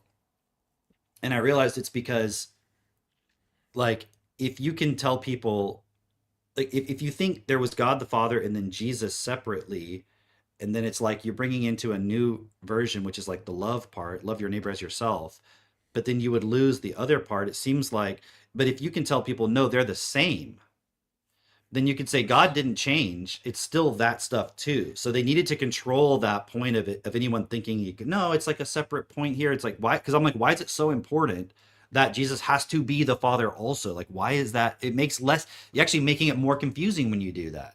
I like to think of like the heresies and the propaganda in terms of like either 1984 or a school playground, you know, where there's a story that goes out, and maybe you didn't create the story, but you're seeing the effect that it has on all the kids. And then like one kid's like, yeah, and Jesus was his son, and you're like, hey, come here. You can't say that. No, but it's true. I saw it. And then you like give that kid a whack in the butt with a ruler. You're like, you don't fucking say that. And anybody else who says that, you're gonna get one of these too. You're gonna get one of these too. Okay. Okay. And then any new kid that comes in, They're like, and Jesus was also God. Like, there you go. There you go. And so all the new kids, they're just, yeah, and Jesus was God. That was crazy. Cool. Wow. Yeah. Like, yes. Imagine you're in sales, Yeah. right? And like, you have to handle objections in sales, right? Yeah. But every time your customer gives you objection, you're like, no, that's illegal. That's a heresy. Like That's a heresy. any objection they have, you're like, no, it's illegal for you to have that objection. They're like, oh, Right. okay. They're like, I just don't have enough time right now for the appointment. They're like, no, that's illegal. You're like, oh, okay, I guess I have to do it. You could just literally outlaw like every objection. That's a heresy. You wouldn't have to be very good at selling if you did that. That's kind of what the system does. Like, look, at the end That of is the what day, the if you system fucking does, isn't disagree, fuck you, If you disagree, you go to jail or you get killed. So it doesn't really have to it doesn't have to get, and then you can avoid all of it just by making everybody dumb anyways. Of course. And you just emotionally manipulate everybody through fear of survival. And you're like, see, we don't have to really persuade you. The heresy is making everybody dumb. Like calling it a heresy is Right. It's an education in reverse.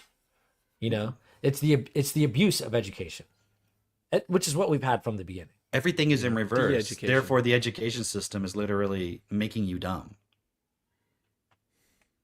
Well, Yeah. Is this news to you, no. listener? Not you. Oh, okay. Breaking news.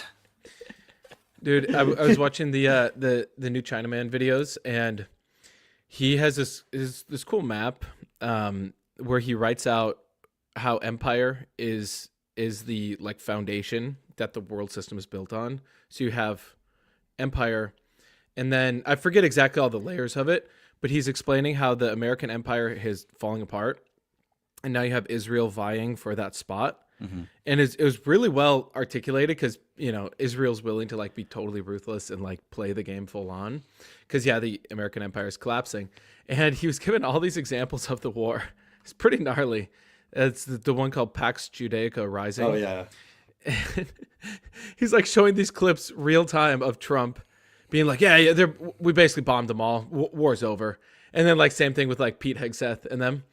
But then at the same time, they're clearly giving indicators that they're like, fuck, Iran has a lot more missiles than we thought they did. And then he goes into explaining how all of our military fleet, like you have these missile defense systems that cost like millions and millions and millions and millions of dollars that just aren't working. And then you have these like multi-billion-dollar aircraft carriers that get like hit by these little drones. And so we're basically just fucked in terms of the American empire, in terms of our ability to actually have might make right now. And we're seeing that. And so, he's bringing in the case that Israel is vying for that spot because you have all the transnational capital, all these people with vested interests where they don't fucking care if America is the empire or not. They just want to protect their survival. And it's literally what we're seeing real time right now in this whole Israel-Iran fiasco. Dude, then I watched those BB files last night. I saw Tucker Carlson posted it. Yeah, I heard and then about that. I found some free version of it, whatever. I did not know the extent. It makes a lot more sense what I was bringing up last week with the game theory right now. You'd think, oh, Israel's just this united force and America's this united force and they're just trying to take on Iran. But within each of them, there's all these different factions. So I didn't realize how much Bibi was like not on good terms with a lot of the Israelis, and how much his wife like has him on a leash.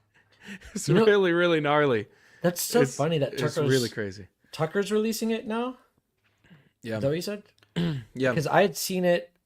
My guess is, dude, Tucker behind the scenes, because he had on Professor Jang and he's had on some of these other people too, and they're like seeing, okay, what influence can I have, because they really don't like where it's headed with Israel. Yeah, and I'm guessing they're Jesus. They're no, obviously they don't. Have So it's censure, like I hear what you're saying, but then you have to wonder too: is there some other deeper level of it's like we got to bring people back to Jesus? Basically, they're still like actually all playing together in some way. I don't know. A couple of things real quick. One thing, did you see the point about? I saw this post talking about. I guess it was part of the BB files, maybe, but somebody was making the point that like Netanyahu. Oh, it was Brett Weinstein. He was saying how they were giving Hamas like $37 million a month. Yes. And it was being funneled through Qatar. Yes. Yeah. which is Yes. weird because the whole thing about Tucker is he works for Qatar. right. You know, and I'm like, but they were using Qatar. But It's like they're Qatar works for you. they have these pretend enemies, right? Okay, Yeah. but just real quick, I want to show you this real quick because I think this is fascinating. I want to build up to it for a second. Hold on, let me switch it so it's not okay. No, not that one. Let me find it real quick. This one. Okay, I just want to play a little bit of this real quick. I had made this point earlier. Let me see if I can find it real quick. McIntyre did, and you will be horrified. It's made a fabric of our politics, economic ideas, and all of Europe, all of Africa, all of Asia is turning to communism, while we are still trying to push God in order to fight them. And we emphasize over and over. Now then, if we're going to use Christianity as a foreign affairs weapon, the nation has to be Christian. That's all there is to it. So in 1940, probably 1942, 43, the government decided that everybody was going to be Christian in the United States. You didn't have a chance. You didn't have a chance. You're young enough. You didn't have a chance. The government of the United States decided that you would be Christian and you would never have an opportunity to choose for anything else.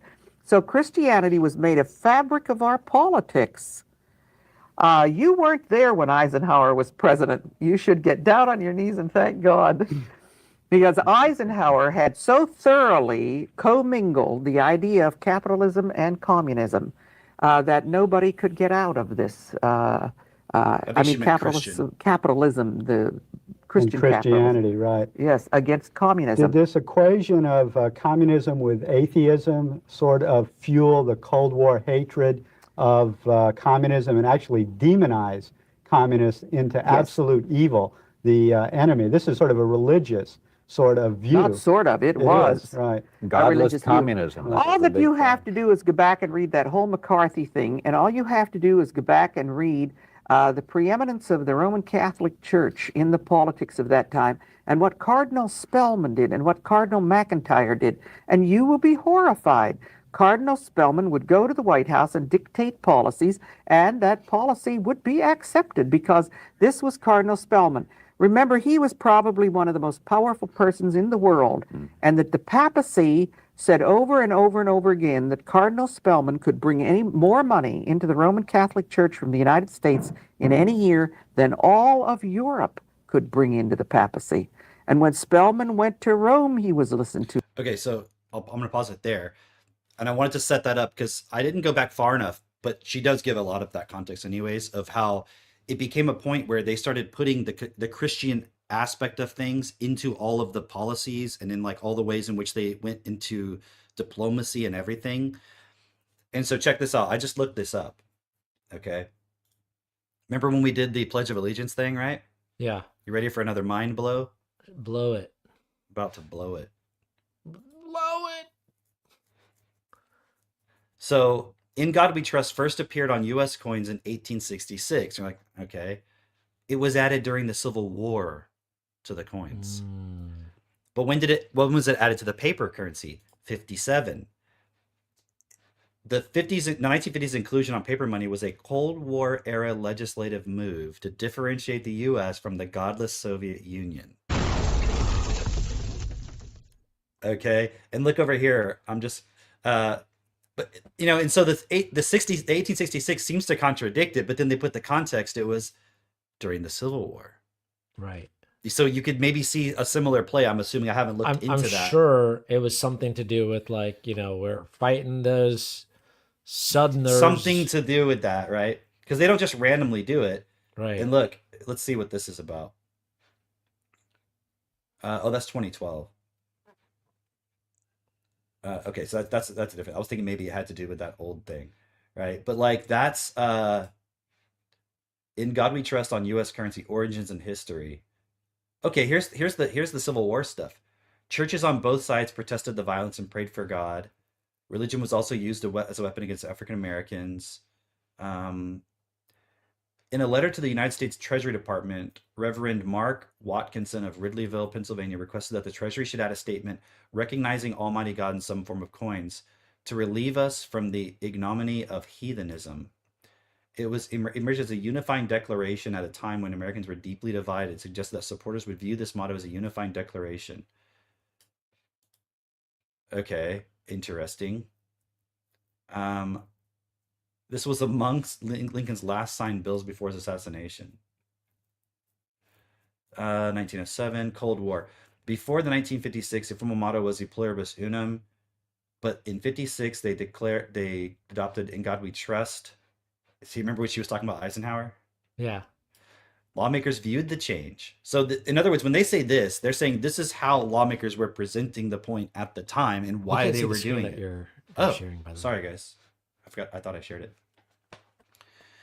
Yeah. So, lawmakers viewed the change as part of a broader anti-communist and religious affirmation movement in the 50s. They oversaw the addition of the words, Eisenhower. It carried both domestic and international significance. Communist regimes often suppressed religious expression. Well, how is putting God on there not suppressing religious expression for those who don't believe in God? Right. It distinguished the United States from ideologies they viewed as secular and morally different.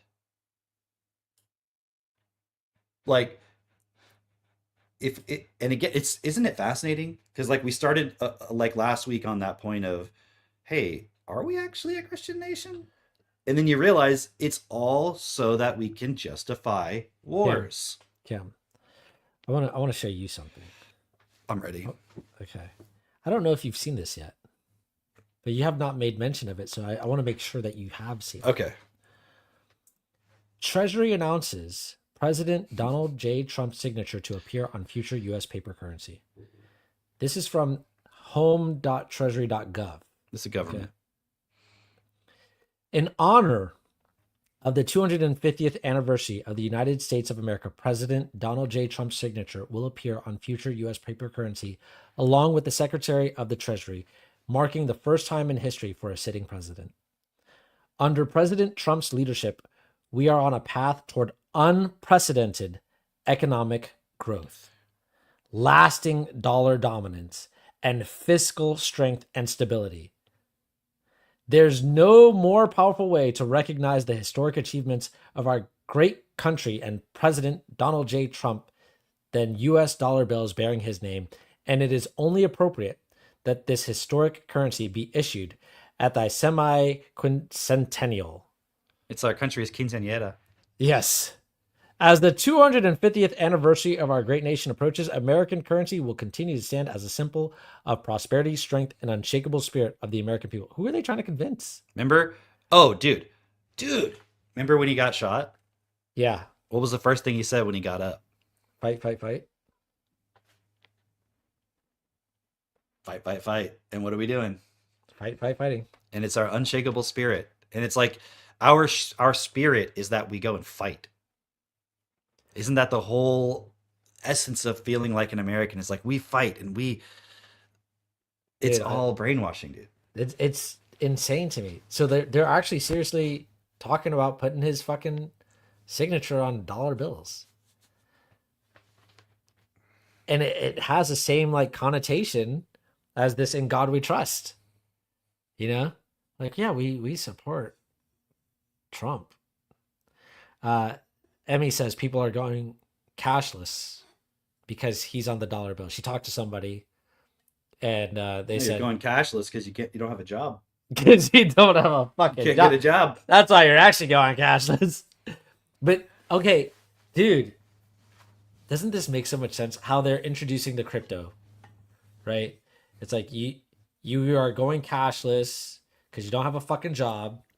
You don't want the cash because it bears Donald Trump's signature on it and you hate him. And even when you did try to do crypto before, it all crashed because of blah, blah, blah. So now you need a secure currency. And here's this crypto that the government is going to issue to you. And it's going to, make sure that you have enough every month to get by, just to get by. Right. And with that currency, then they're also going to say, well, wait a minute. Because you have Bill Gates. I didn't play that one, but you got Bill Gates coming on here going, oh, the the First Amendment freedom of speech. It's a tricky one. It's a tricky one because you got people who they can go online and just say things anonymously. So we need to have a way that we can track everything that you're doing. Why do they want to track everything that I'm fucking doing? Because they want to introduce and I know this sounds conspiratorial, but just look at the paperwork, right? Just follow the paper trail. They want to have a way where they can issue you money and take it away from you as well. Mm-hmm. Where they can issue you money and then say, "Oh, your money expired." Yeah. I don't know how that happened. Oh, you were talking about the beep. I can't say it on YouTube. You guys know what I'm talking about. You're saying the N word. You were talking about the beep. Yeah. I was actually talking about the A word. Artificial intelligence? No, not that one. Oh. The anti Christ? beep. Anyway. Hey, check this out. Let me go back to this real quick. I was just reading a little bit more of They'll it. give you a slow drip of money and then a slow drip of intelligence, and then they can And take a both slow away. drip of cricket things juice. to kill you. Dopamine. The United States government is prohibited by the First Amendment from establishing a religion or restricting free exercise. Over time, the Supreme Court has interpreted this to mean that the government cannot endorse or favor one religion over another, and it must protect individuals' rights to religious freedom. U.S. federal judges declared the motto constitutional because it represents ceremonial deism and patriotic tradition, because people can't read, such as the Star Spangled Banner and the "In God We Trust" on the coins. Since it was on the coins since the 60s, it's just ceremonial at this point. And I'm like, well, but you guys deliberately put it there to say that we believed in God. And I'm like, well, but we did that, so now it's ceremonial, and so we can't stop. We don't have to stop doing it. Right. The Star Spangled Banner coin, first minted in 2012. Okay, so we're not talking ancient history. Was created to commemorate the War of 1812. War and money. The coin bears the motto "In God We Trust," and some argue that placing that religious phrase challenges separation of church and state. Others view it as a form of ceremonial tradition rather than a true endorsement of religion. Dude, Well, what's the ceremonial tradition? That we're talking about God? How is that a tradition of the government? If you look at the commemoration of the War of 1812, money and God, right? Money and coins, and war. I mean, sorry, money and war. Why the War of 1812? Why did that war even happen? Because you had bankers who stood to make money that were getting both sides, the U.S. and the U.K. or Britain or whatever the fuck it was called then, right? You got both sides being stoked to go to war. Why? Because if you go to war, guess what you need? You need soldiers. Yeah. And soldiers don't just fight just for the fuck of it. They fight because they need money. So, okay. So now we got to pay these soldiers. Well, where are we going to get the money to fucking pay these soldiers? I have a bank. You can borrow from me. Yep. Money is God in the world. Check this out, though. This is interesting, all this here. So they said people sued the government. They said that it blurs the line between church and state. It forces citizens who do not believe in God to use currency that conveys a message contrary to their beliefs, right? Because we don't have a choice of the money we use, right? Right. Look at this. In 2019, okay, a case before the 8th Circuit Court of Appeals in St. Paul. Mitch's house. Named after the PSYOP master. Yeah, wow. It's literally our state capital. Plaintiffs claimed that the motto violated the First Amendment, the Religious Freedom Restoration Act, and the Equal Protection component of the Fifth Amendment's Due Process Clause. The 8th Circuit rejected these arguments, ruling that "In God We Trust" did not amount to government establishment of religion, was not coercive, and did not substantially burden religious exercise. Plaintiffs then appealed to the Supreme Court, which declined to hear the case in 2019.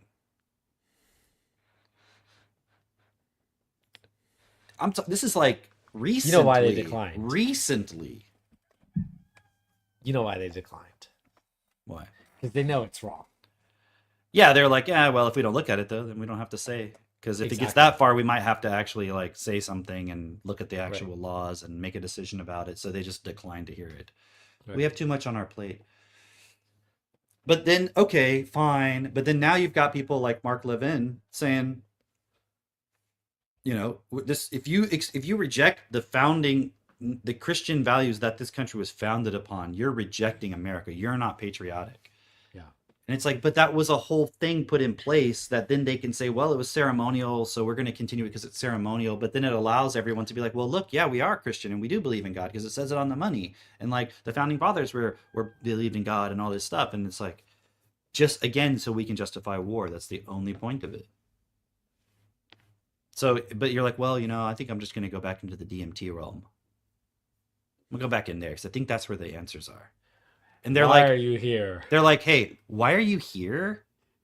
The problem is back in the normal reality you're in. The answer is you're not going to change anything in here. Like, I got paperwork to do, buddy. Like, can you go? Imagine like you suddenly teleported into like the corporate offices of Amazon, and you're like, oh, and you're like walking around. Some guy's at his desk, like the vice president of marketing, and he's like, what?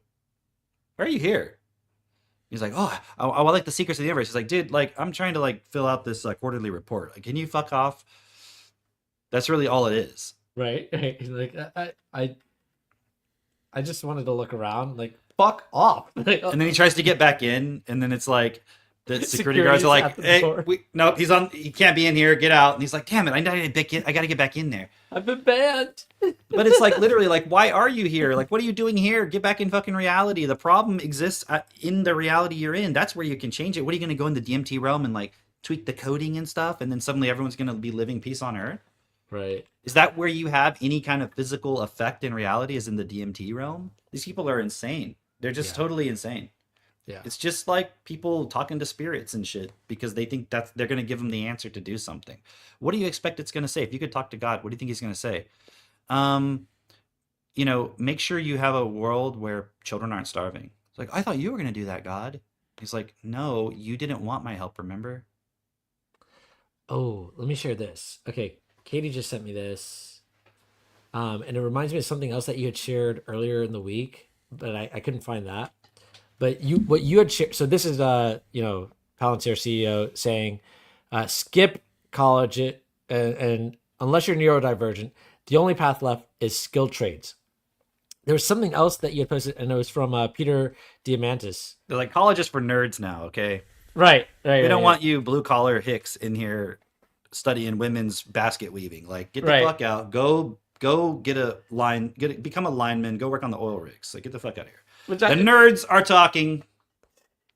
The Peter Diamandis was basically saying, we don't need any more PhDs because we have AI that can do all of that. That can study all that stuff. And I'm looking at that and I'm like, bullshit, first of all. And it's really clear to me what they're saying is we don't want anybody who can challenge the system that we've built. That's it. Right. That's it. So, okay. What we're going to see, and it's really obvious how they're going to implement this, how they're going to get people to accept this. There's no money anymore for whatever you want to fucking study. Sorry. Computer science, no money in it. Not for you anyway. Exactly. Not for you. We're not. That's the only reason anybody studied it in the first place. Right. Whatever fucking else you want to study. Eventually they're going to do that with medicine as well. They're going to make it too fucking expensive and you can't get in. Sorry. Why would the robot teach your child the classics? Law. You can't do it. You can't get in. Sorry. No money for you.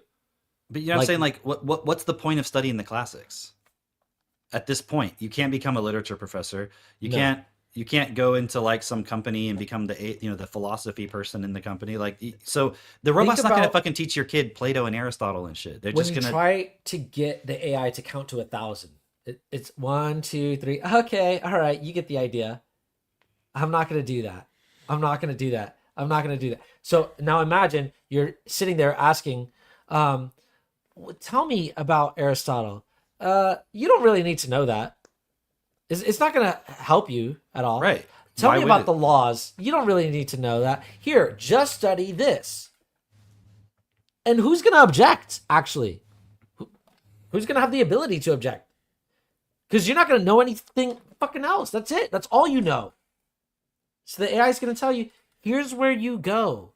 You were born into this house, and here's what skills that you can do. Let's try it. All right, good. You want to learn something else? No, you can't.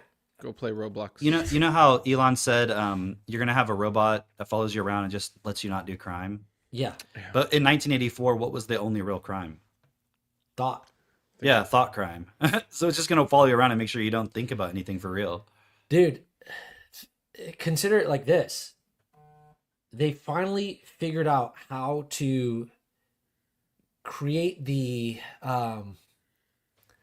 I guess the feudal system is a really good example. I was gonna say monarchy, right? But it's basically like you have your lord class, your oligarchy, your royal class, whatever, and then everyone else is stuck in their position. That's it. And you don't get an option. You don't get the opportunity there's to one rise way, through the ranks. There's one way you could rise through the ranks. You do something extremely heroic in war, and then you could become whatever the knight. That's just how they kill you. That's just how they kill you.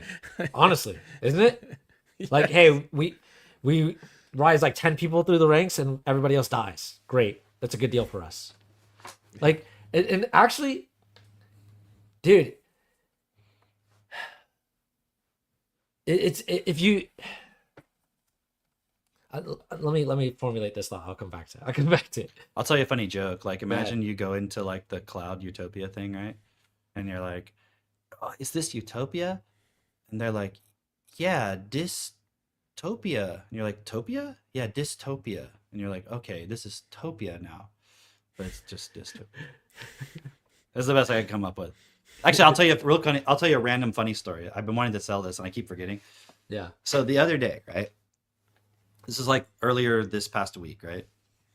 The cat, right? Seneca, well, it's not technically her cat, but she's the one who wanted a cat, right? So Seneca got a cat.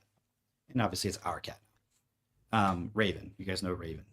Yes. Rose Ravenpaw, now he's Ravenclaw. Okay. And really great cat. Very friendly, sweet cat. So Katie's like talking to me like, "Hey, I think we need to take the cat to the vet because he's got like clearly got parasites. You know, his belly's getting real. You know how they get like you can see when the animals have parasites and so forth."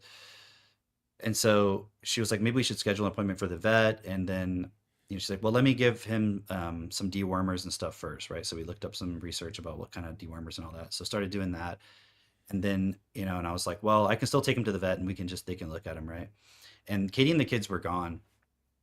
They went out into town and the cat was crying a bunch. And I noticed he'd been crying a lot, like, just like meowing at us. I would feed him, I'd give him water and he'd still cry. And I'm like, okay, it's the worms, right? Like he's just like crying out for us to help him, right? So anyway, so they're gone and he's like walking away from me because he's crying and not like incessantly, but like just constantly meowing like he wants food or something, right? So anyways, he's meowing at me, so I'm like, okay, I'll get him some food or see if he needs something, right? And he's walking away. And whatever it was, I looked at him and he was walking away and I was like,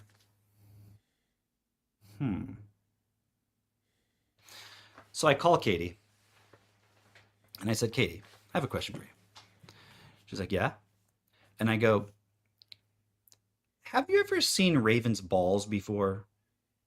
And she's like, "What the hell are you talking about?"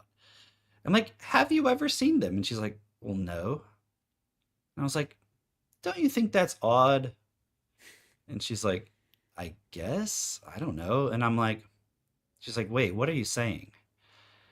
And I was like, "I think Raven's pregnant." And she's like, "What?" He's like, "What are you talking about? Raven's a boy." And I'm like, "How do we know that?" She's like, "Well, when we bought him, when we adopted him from the shelter or wherever, or like the, whatever it was, they said he was a boy, And I'm like, "I think Raven's a girl." So I pick up the cat and kind of do a little quick inspection. It's definitely a girl. Raven's it's the first transgender cat ever. Okay. And I'm like, And like, you know, like it's very obvious and clear at this point. Like you can look at the anatomy of a cat, you know, it's definitely a boy. And she's like, what? Like this whole time? Like, and I'm like, you know what? It's funny because I would always say she when I would refer to Raven. I don't know why. It's just like my natural instinct just to call the cat a girl for some reason. And the kids would always be like, he. And I'm like, yeah. You know, even though we have a dog, Lucy, that's a girl, right? And sometimes I would think of her as like he for some reason. I don't know. Cats are girls and dogs are boys for some reason in my mind. Makes sense. But I was like imagining, I was like, dude, I'm so glad I didn't take him to the vet. Like, can you imagine I walk into the vet and I'm like, yeah, I'm here to, he's got the worms and everything. And they're like, sir, why did you bring your pregnant female cat to us? Like, you know, this cat's pregnant right now. I'd be like, oh, fuck, I'm an idiot. You know, I'm like, I'm like, thank God I didn't fucking take this cat to the vet and act like, why is his stomach so big? Why is my cat? It's like, sir, you have a female cat that's pregnant. And it's like, oh, that's why he has that little piece of his ear missing. It was probably from some cat pinning him down, right? And I'm like, oh. So now we have a pregnant cat that's probably going to have kittens at some point in the near future. I just thought that was so funny, man. Yeah. And Seneca's like, oh, we have a girl cat now.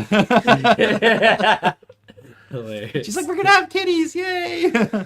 Nice. So yeah, that was pretty funny. Yeah. Did you formulate your thought, or No. Was my story Yeah. too engaging? Okay. I have no idea what I was gonna say. Something about a monarchy and feudalism, and you're stuck. That's it. There's no rising through the ranks at all. Yeah. Let me see what else we got. I got some funny stuff if you want. We did not. There's one last thing that I wanted to bring up, and that was this thing. I got that Huckabee thing too, by the way. Dang it! This is not what I. Oh no! Wait, hang on. Wait, it was this one. Huckabee, no, this one. The Shannon Joy basically saying, "Hey, we're gonna have energy lockdowns," and they're calling to restrict driving, calling to restrict flights, calling to restrict gas stoves, all that stuff. And it's basically like, 2020 all over again, but for a different reason. And that was it. I've got a couple things we can look at. I've got that Huckabee thing where he's talking about programming the youth. But I've also got that Smackwater thing if you guys want to look at that. I didn't do it on my stream because I wasn't sure, like... Smackwater.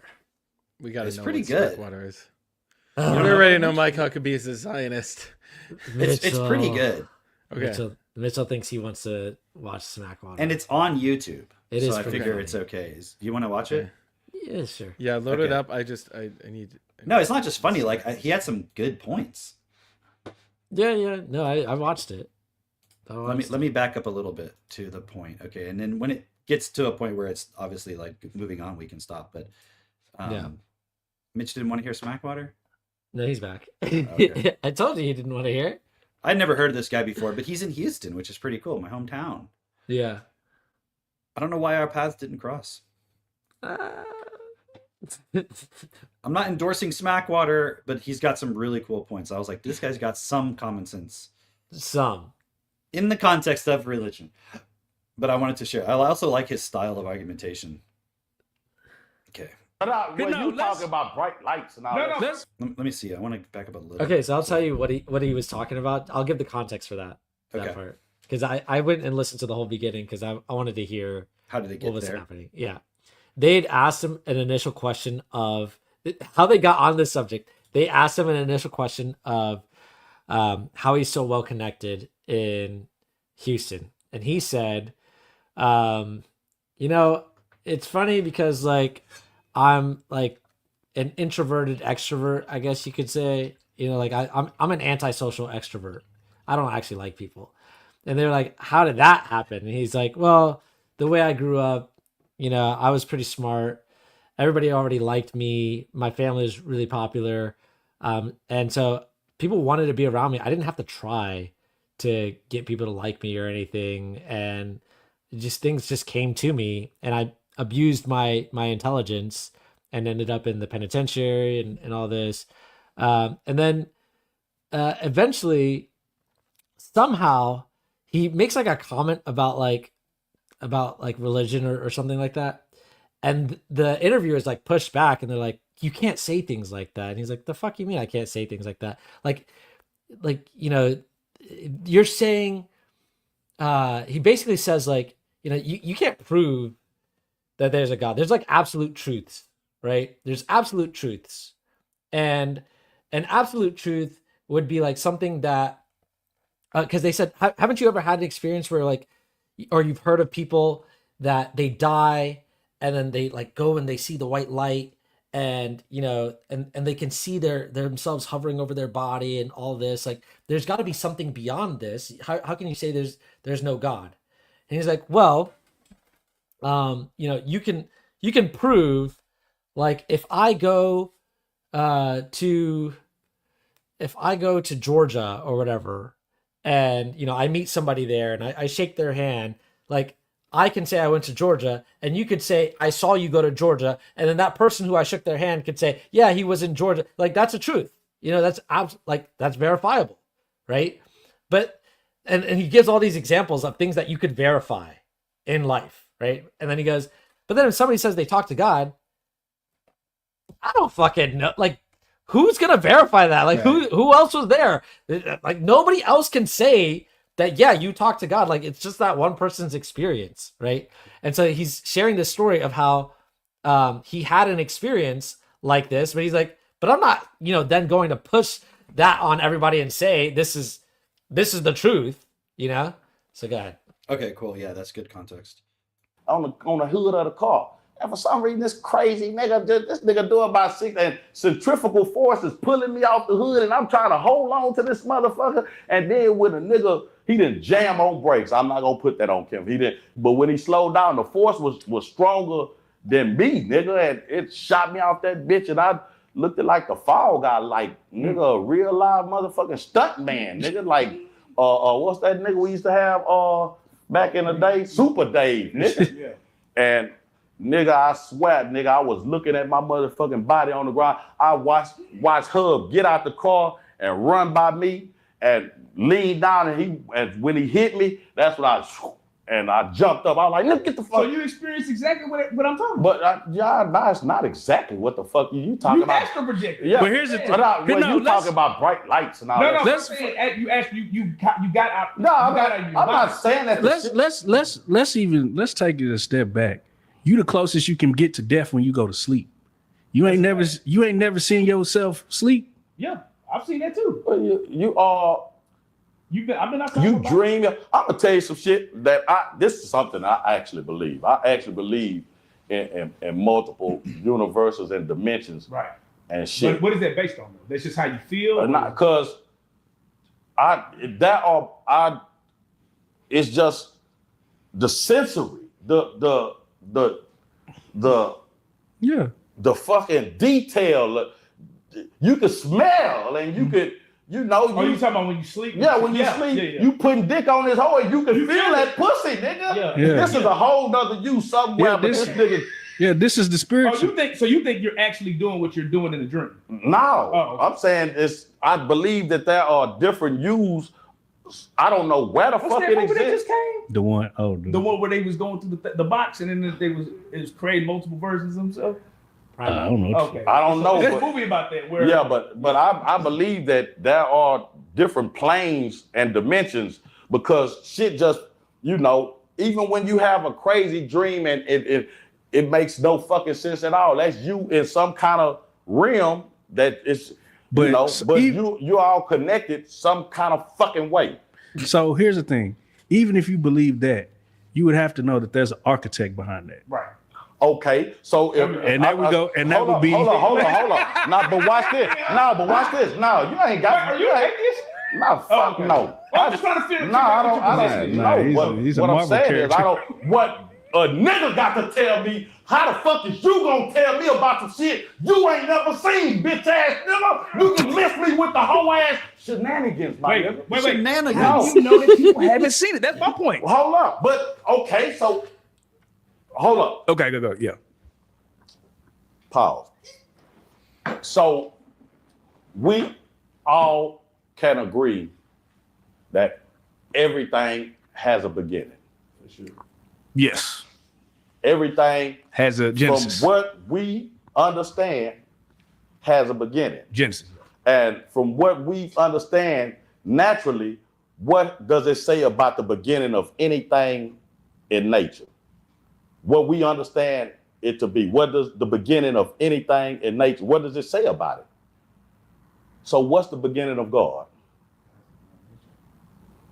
Look at you cake ass niggas. You No, know, I'm not boy, I saying- wish y'all could wait, see wait, these wait, goofy wait. looking Wait, niggas' faces. We're not saying that we understand it. I'm not saying we're you don't understand it, but we're niggas just, like- we just acknowledging the fact that. No, I'm just saying, what's the beginning of God? Because they say that all God was always. Right. But we know that everything has a But beginning. here's the thing, Smack, he is the beginning. Right. How do you know it's a he? How do you know it's just one? See, you're going based on what you was taught. What you was taught. Yeah. This is a learned fucking behavior. You can't tell me about some shit you was taught. No, look, I'm not trying to tell you about you. No, I'm just saying. I'm just saying the logic. I'm not saying you specifically. No. I'm saying man as a whole. The logic behind that is the most dumbest shit if you ever think about it, fam. Because you will never know until. And I'm just saying, and I can't even say if you will find out after you die. Because who's to say if there's not another realm or another spirit? You don't know, my nigga. So for a motherfucker to sit there, you'll never get Joel Osteen to preach. You'll never get Joel Osteen to preach piousness. Right. You'll never get him to preach or give away all your worldly possessions. You'll never get him to say a rich man can't get into heaven. Yeah, for sure. So all of this what people pick and choose what they want to use and what they can control and manipulate. You're going by books. I'm not. I'm saying, do you believe people? I'm spiritually. I'm telling you. I don't definitely know what or who God is. I don't know. I know it's something greater than all of us. So I know it's something greater, but I'm not here to say what it is because I don't know. And I know if I don't know, I damn sure know you don't know, bitch ass nigga, because you're talking about a motherfucker say God is all powerful. God is all knowing. God can do anything, not even in a whisper. All things must be done to God's will. So tell me, why the fuck does God need this bitch ass nigga to tell me any motherfucking thing when all he got to do is whisper it? If he just really want me to know something. Why do I need your bitch ass? I don't. Because you talking about an all-powerful, all-knowing being. You telling me, motherfucker, God is all-knowing. So God knew that the devil was going to cause all this pain and grief. So that you telling me God actually wanted to see all of this. So if God is a pervert or a hypocrite by your descriptions, I'm just making it make sense. And I know you hate me because once I take the veil off your eyes, you can't unsee it because you can't answer this because it makes all the sense in the world. It doesn't though. I'm gonna tell you why. So do you believe? Telling me? No, hold up. You telling me you gonna sit here and look me in my face and tell me that if you say God is all knowing, that He created the devil, that He's all knowing, so He know by creating the devil that it will cause all this pain and destruction. He knew that this little 6-month-old baby will get killed. He's all fucking knowing. So how the fuck does that not make sense, fam? Come on. No, I'm talking about you talking about some other shit. I'm talking about you. That's how you perceive it. Right? I'm not perceiving anything. I'm telling you what it is logically. Hey, hold on, no, not even being a pervert in him. I'm saying either God is or man don't know what the fuck he's talking about. But what I'm saying is this. I'm not saying that God is a pervert or a hypocrite. I'm saying that man does not know what the fuck he's talking about when it comes to God. But he might know this much, but a motherfucker motherfuckers be like, God is beyond man's understanding. But let me tell you about God though. The fuck out of here. Is he beyond our understanding? Or do you know every fucking thing? Because you got niggas out here that's gonna actually tell you what God is thinking and what God will do and what God won't do. Who the fuck is you, nigga? No, it's like this. God told me to take. God ain't tell your bitch ass thing because he got my number directly. Oh, wait, nigga. So look, if God is all that, the Smack. fuck is we talking about, Smack. nigga? Smack. Do the you fuck up on my face? Dude, like they go on for like another 20 minutes, 10 minutes Yes. on this topic. And the thing I liked about it is like you have a person who's not some biblical scholar person. He's like a rapper in Houston, right? And it was just so it's so interesting to see other people how they can easily see through the bullshit. Yeah. And like all the stuff that I would say, he's saying the same thing in that context of like you're gonna say God is beyond the mind of man. Yeah. But let me tell you about what God thinks about this or what thinks about that. And he's like, you don't know that. Like you're saying it. So either he's beyond the mind of man or he's not. Either he's all knowing, all powerful and can do anything he wants, or he can't. Like he's not arguing with a belief. You can still believe whatever you want, but it's like the logical inconsistency of the belief and the logical inconsistency of your belief and what you actually do. And so it's just really cool. I would encourage anybody to watch the rest of that interview too. He has like a lot of really interesting points in there and just kind of seeing the way he thinks about stuff.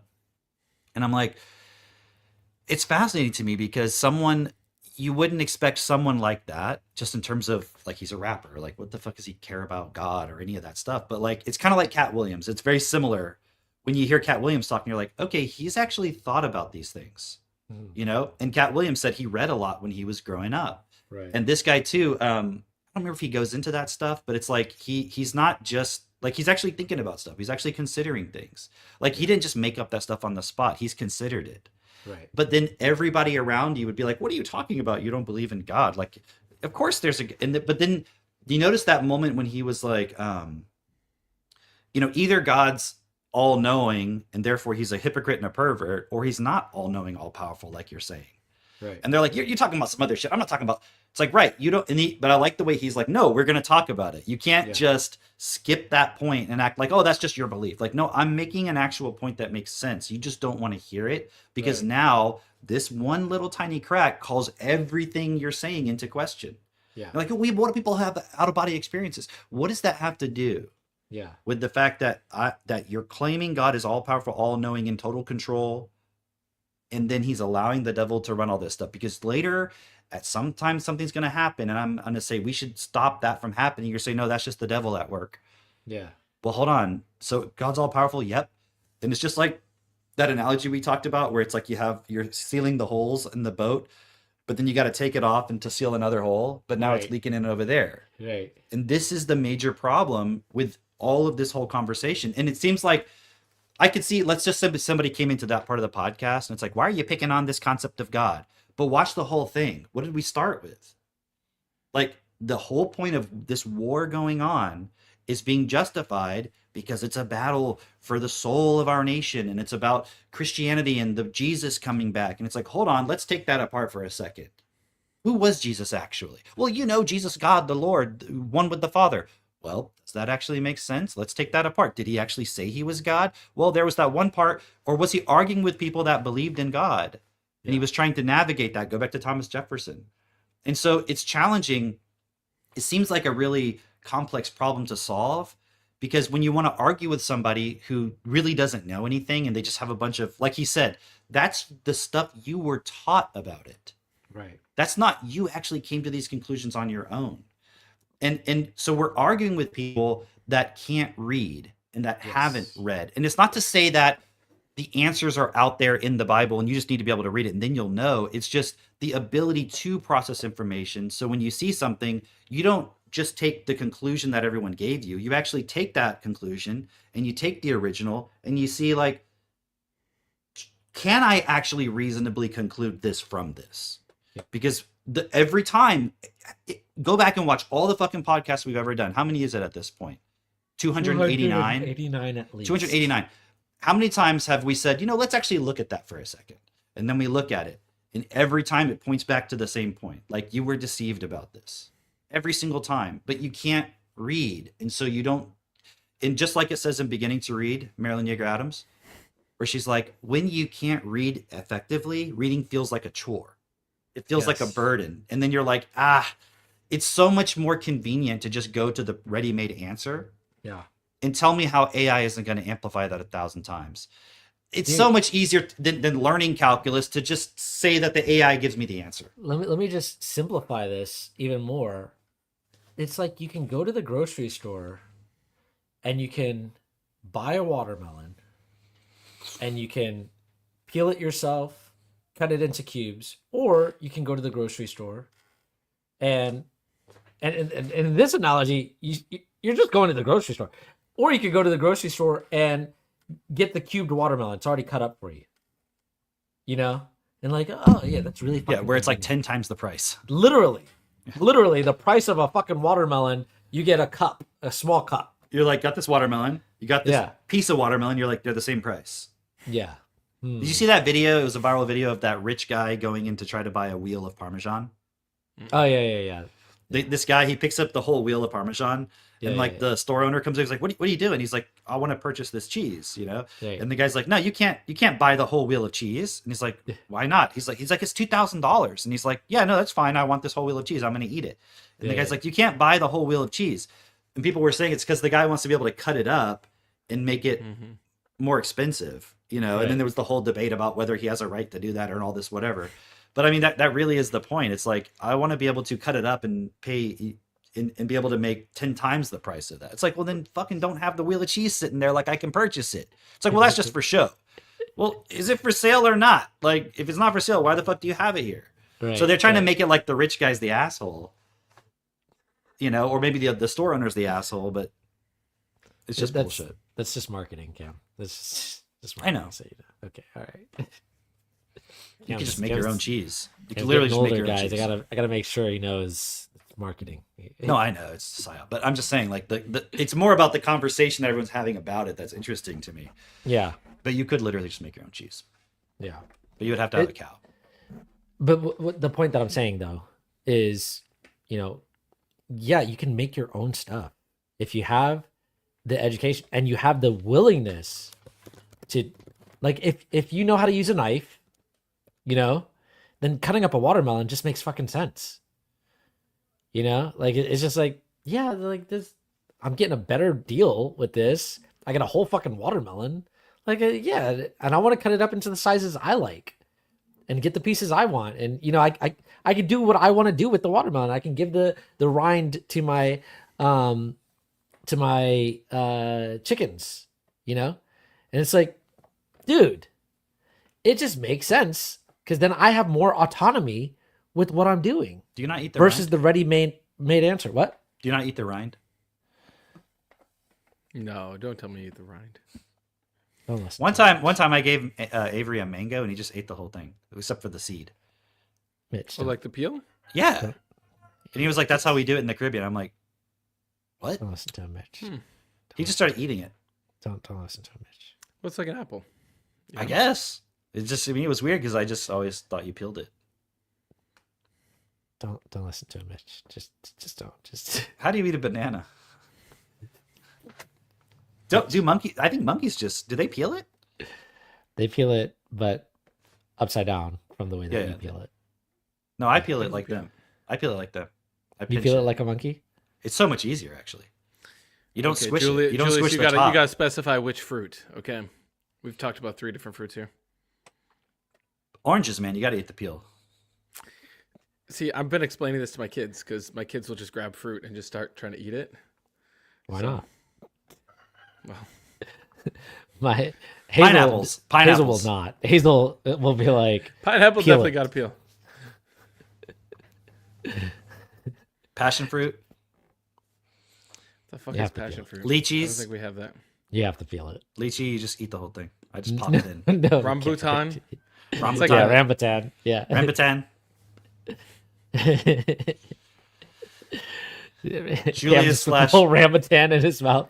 Julius Kiwis? slash Emmy says Kiwis? the NIV stands for New International Version of the Bible, which is basically a dumbed down version of the Bible for people who can't read. Yeah, exactly. Literally. And then you got the Schofield Bible, where they're like, "Oh, actually, this really implies that Netanyahu should get $200 billion and more dollars." It literally says that in there. What else? Any other points? Oh, well, I don't really want to go back into that, but that Huckabee thing where he's like, "We have to program the youth correct to, you know." Yeah. Let me see. I got some stuff from Katie. Oh, in Poland, they are handing out handbooks for emergencies, including war. What to do if there's a war that breaks out near you. They're like, Germany's invading Poland again. This time it's Russia. Russia versus Germany. Whoa, what a surprise. Okay, what is this one? I forgot what this one was. There's some in here that I'm like, these are really good. Oh, okay, I showed that one. This one. This morning, and I've really been struggling with posting on my channels. I feel like the world is burning. That's not even an exaggeration. And it's almost like I'm outside of my body watching all these things. Never in my 62 years have I ever seen anything like this. I feel like I'm flying in a plane without a pilot. And it's pretty overwhelming. It's past the point of pretending that everything's okay. At least to me, I feel like I almost can't breathe. This is, I'm an empath, and this is... She's an empath. She's like, I'm George Floyd. Check this one out. What the hell? Can you guys see it? No, it went off for some reason. I don't know what the hell just happened. It's not showing it. I don't know why that's doing that. Oh, how about now? Yeah. Can you see it? Yeah, job market. Okay. Job market's so bad. I'm a cleaner with a master's degree in medical physics. Well, you're using physics to spray. Just tried to put it in her mouth. Yeah. So there's that. So she can't even get a job. You should have just worked harder. You should get another job. You should live with roommates. You know, you can make it work. We did It that says, in the Boomers. A country club asked me to come in for an interview tomorrow, 3 months after I applied for it. They asked if I could wear non-slip shoes to the interview so I could do a test run as a cook in the kitchen of the country club for an hour or two, at least. And I'm actually considering working for free for an hour or two at least tomorrow, just for the chance. Though I think they just need someone to fill in for a spot for tomorrow. Isn't that freaking crazy? I wouldn't put it past Holy it. crap. Holy crap. And then there's this one as well. Okay, so this is preparing Dutch citizens to be prepared for outages. Dutch government urges citizens to prepare for possible power and water outages. The Dutch government has launched a new campaign called Think Ahead, urging people to prepare for potential disruptions in electricity, water, or communication services. Okay, so here's Zoe was her AI boyfriend, by the way, her girlfriend or whatever. Yeah. Why are they showing this to people in the Dutch or not Netherlands and in Poland and in Poland? Doesn't like all of Europe import its energy from fucking Russia? Exactly. They're preparing people like, hey, it's about to get serious. Do the Polish handbook one. All right. Is it interesting? We live in an apartment in Poland.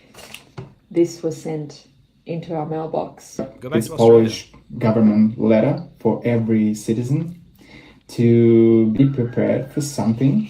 For a crisis situation. And look at the type of people they have on here. What are they? Kids, family, firefighter, military.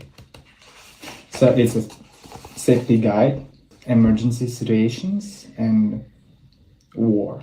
Yeah, because they know that that is a serious possibility, that there is war here. Let people know about like modern threats, about propaganda, and how people can be engaged by enemies through their messengers, some internet services.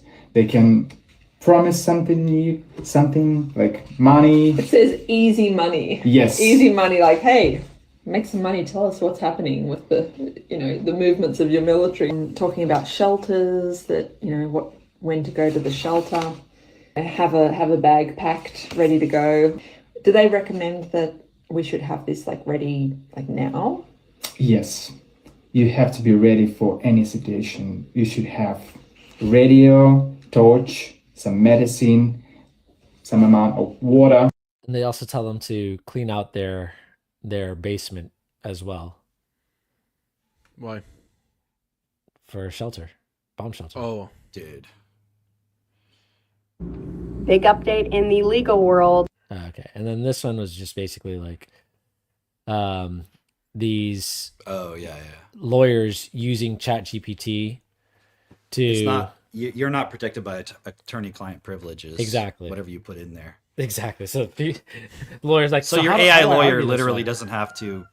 There's no attorney-client privilege. So yeah, good luck with that. Even for the attorney, there's no attorney-client privilege for using AI or Claude or whatever to help them with a case. Once they put it in there, now that can be basically deposed and discovered. Discovered. That's the word I was looking for. You know what Australians say when they hear war is coming? Let's get down under. Or no. Or no. That's it? They say or no. I don't know how to do it. Holy. I thought you were going to say down under. Listen, did I steal your joke and then that's what you went to? Is Or that, no. I don't think he was going there with Or it. Drake. no. I think, were you trying to say get down under and then No, you had actually, that's nothing? even funnier. I wish I had thought of that. Yeah. Put another shrimp on the barbie. Let's have a moment of silence for Cam's joke. For the death of humor. Fucking terrible. What else you got, Cam? I got one. Okay, go ahead. I gotta click it up here. While the bombs are falling, here's what people are doing, and I'm seeing a lot of these things.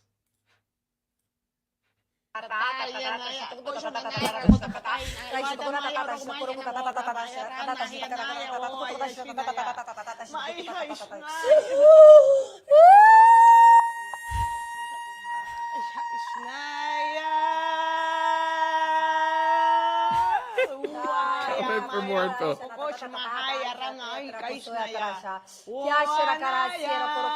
I was waiting for her to say Lilu Dallas multipass. Sounds like the fucking shit from Fifth Element. Dude, that is fucking insane. Like they're just going I like when they You go go like into this. any I know. She's like They all go into do it. any They're moving cultural energy. home. Any cultural home, that she's moving her energy. Go into any cultural home on a Saturday or Sunday, just around dinner time, and Is you'll that- hear a conversation just like that. It's very loud. Is it that ecstatic of a conversation, though? I mean, for white ears, it sounds the same, exactly the same. Okay. White ears. Yeah. So they want to send ground troops into Iran. Yeah. I think they already sent in some special forces. Sorry, Mark Levin clarified that. Dude, Shout out imagine to all imagine the if they ladies. actually. Cam, I don't know if you've seen all of the women posting constantly all their I different see some of videos, them as I reels. scroll. Yeah, Oh, in the they're group. good. Holy Dude, moly! imagine there's if millions. Imagine if they do a draft. The fucking reaction to it. Oh yeah. Like that was the other part that Professor Jang was talking about is you'll have such an extreme reaction to it. I mean, think of all the people that were just like we had, I think 100,000 protesters were in St. Paul yesterday for the No Kings rally, and there was like a ton around the country. I don't know what the actual turnout was, but it was projected to be that. You think of all the people for the ICE protests, just general people, the people who don't want to fight for quote unquote Israel's war, that will all not want to sign up for the draft. You'll have then some people who are like, oh, cool. They probably get paid. So it's like, oh, I got a gig now. But just that fracturing even more. Did you see what Keith said? And Yeah. at the same time, they increased the military eligibility age to 42. How many 42-year-olds? How many 42-year-olds out there can run a mile? Yeah, put your hand down, Cam. I could run a mile actually. Slowly. Yeah, probably, dude. From all the work, all the farm If you work. give me all day. Yeah, if you give them all day. Check this out. Okay, you guys will like this. Two things. One, just because it's interesting. This is Space Systems Command. We are investing in the mental readiness of our warfighters through Mind Gym, an innovative science-backed training capability designed to sharpen focus, accelerate recovery, and strengthen the mental edge, essential for lethality and dominance in space ops. That's fucking weird. I don't know It what is. they're talking about. But here's something more interesting. I looked up conscientious objectors for the selective service system. So this is like if there's a draft, right? Look. Today, all conscientious objectors are required to register for selective service system. And a conscientious objector is one who is opposed to serving in the armed forces and or bearing arms on the grounds of moral or religious principles. In the event of a draft, how to apply. So you have to apply.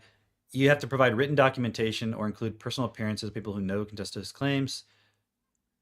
The statement might explain how he arrived at his beliefs and the influence his beliefs had on how he lives his life. Listen So to you my- can't listen just to be the like, oh, podcast. I believe in Jesus. They're going to be like, all right, did you go to confession this week? Did you? Right. Okay. So you have to actually prove you're a moral person according to the standards you claim. A board decides whether to grant or deny it. Okay. You can appeal it, but you can also be denied. Okay. Beliefs which qualify a registrant for CO status may be religious in nature, but don't have to be. Beliefs may be moral or ethical. However, a man's reasons for not wanting to participate in a war must not be based on politics, expediency, or self-interest. Sorry, guys, can't use self-interest. Even your self-interest isn't good enough. So, can you use best for all? In general, the man's lifestyle prior to making his claim must reflect his current claims. Whew, man, I got a track record going back decades. Whew, all you motherfuckers are screwed because you weren't doing your process. You should have done your TT every day. All right. 2 types of service available. This is what's interesting. And the type is determined by their beliefs. The person who is opposed to any form of military service would be assigned to alternative service described below. The person whose beliefs allow him to serve in the military but in a non-combat capacity will serve in the armed forces but will not be assigned to training duties that include the use of weapons. Great, so you're going to throw me out there with no gun.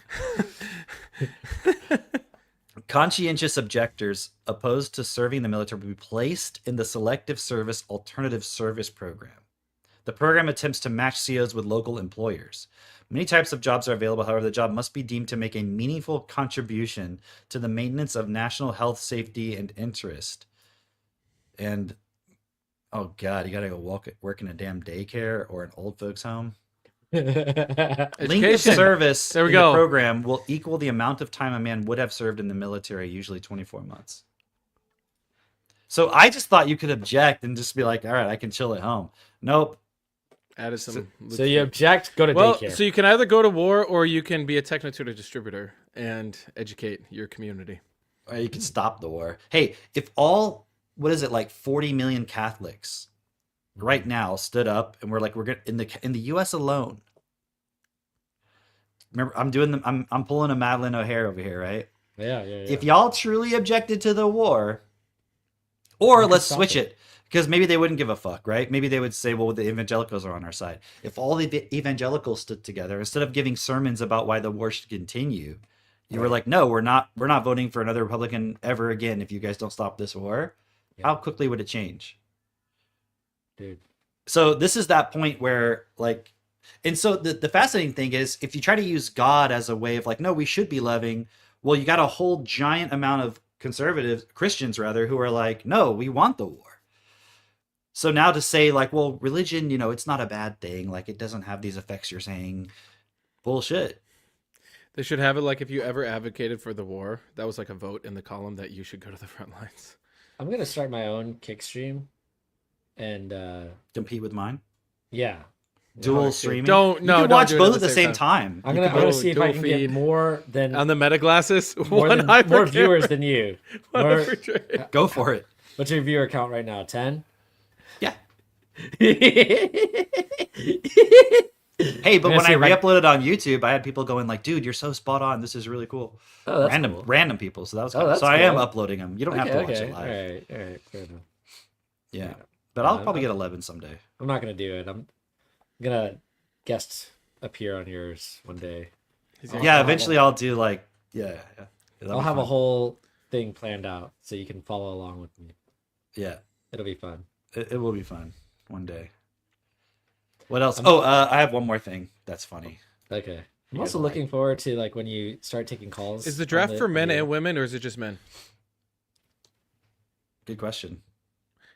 There's gonna be a whole movement to They're become. gonna start. They're gonna start that draft, and I'm gonna be a trans faster than you can count to 3. I'm gonna be like, I'm gonna get my. I'm gonna be like, hey guys, I've been reading this for just like have 30 to- years. You can't say I haven't been planning You this just this have whole to say you time. identify as a woman too, Cameron. You don't even have to chop your dick off. My dick's so short you wouldn't even know. Existential crisis hotline. Cameron calling it out himself. My Oh, circumcision yeah. went wrong. That's how the first one happened. You guys like this one. This is like from an actual. Oh yeah. Look, from an American American Pediatrics. Academy of Pediatrics training video. So this is not some meme, although you would think it was, dude. I'm a lesbian. Everybody knows. I'm in a relationship with a girl, Mary. So it's all good. So tell me about your relationship. We've been friends for years. She's a great student. We're looking at colleges together with both of sets of our parents. It sounds like you and Mary have a great relationship. So She didn't even say different anything. terms mean different things to different people. So tell me, what does the term lesbian mean for you? It means that I'm attracted to women. It's probably more emotional. I feel like I'm emotionally close with my female partners, and I didn't feel that way when I was dating boys. And are the two of you sexually active? Yeah, we are. So being sexually active can mean different things to different individuals. So tell me what body parts you and Mary are using. Well, I use my vagina, and Mary uses her penis. So is Mary transgender? Oh, yeah, I forgot to mention that. A lot of people don't know. I mean, I'm fine with it. I really do love her. That's great. Now tell me what you and Mary are doing about birth control. Well, I was on the pill, but I'm not anymore since I was told I don't have to be since I'm a lesbian. So Mary and I have talked about that, and right now she's on estrogen pills, so it's kind of hard for her to have sex when we do use a condom. Wait. Okay. Okay. So I think I at first I thought it was kind of crazy, but then I think this is more like a PSA to the doctors of like, hey, people are saying these things, but they don't know what they fucking mean. Right. No, yeah, totally, yeah. You know? Yeah, And so like, you know, she's saying she's a lesbian, but she's actually in a relationship with a transgender woman, which is actually a man who actually has a penis, and they're actually having sex. And so she's not on birth control because she thinks because she's a lesbian, she doesn't need birth control, but she doesn't understand what the fuck, like the reasoning behind any of that. Because I think her point was because Mary's on estrogen, it's like hard to get hard when you have a condom on, I guess. Yeah. And so they're not using condoms, I think was the implication. So she doesn't Right. need, but she doesn't need to be on birth control because it doesn't really matter. Because she's a lesbian. Because condoms are just for But she said preventing she STDs. felt more emotionally close to a woman. Well, Mary's a woman. What makes you question that? I don't understand. Mitch. Because Mary has a penis. What does that have to do with being a woman? Yeah. What's up, Mitch? What's going on over there? Oh, Are you laughing just at Mary's confused. penis? I want to hear. Smackwater's take on that video. You already know. Don't kick your take your ass, nigga. Watch. Imagine Mary looks like a Smackwater. Mary is Smackwater. Mary's like jacked as fuck. Yeah. I'm gonna tear would it like up. fight. Would like fight Smackwater. They like get into a brawl. Yes. What you mean I'm not a woman? Man, that was complex. I like how it was like different people have different meanings for different words. So what do you mean by to be? What do you Oh. mean by God? What do you mean Okay. do? What do you mean by Jordan use? Peterson. What do you mean by believe? Yeah, it's literally Jordan Peterson. He was trained by the American Association of Pediatrics. That's it. That's It's like it. different people have different meanings of words. Can we start with Opens Dictionary? A. Can we go through and define all these words before we have a conversation? Yeah. Man, wouldn't it be so easy if we all had the same definitions of words? Whoa, wouldn't that be crazy? Oh, I got a crazy story to tell you. Gaetan shared this story. I don't think he'd mind sharing this story. But it was a really great story. I thought it was amazing. He said that he and Juanilo were doing TT, and word came up that was the word Rex, and Juanilo said, "I'm not doing that."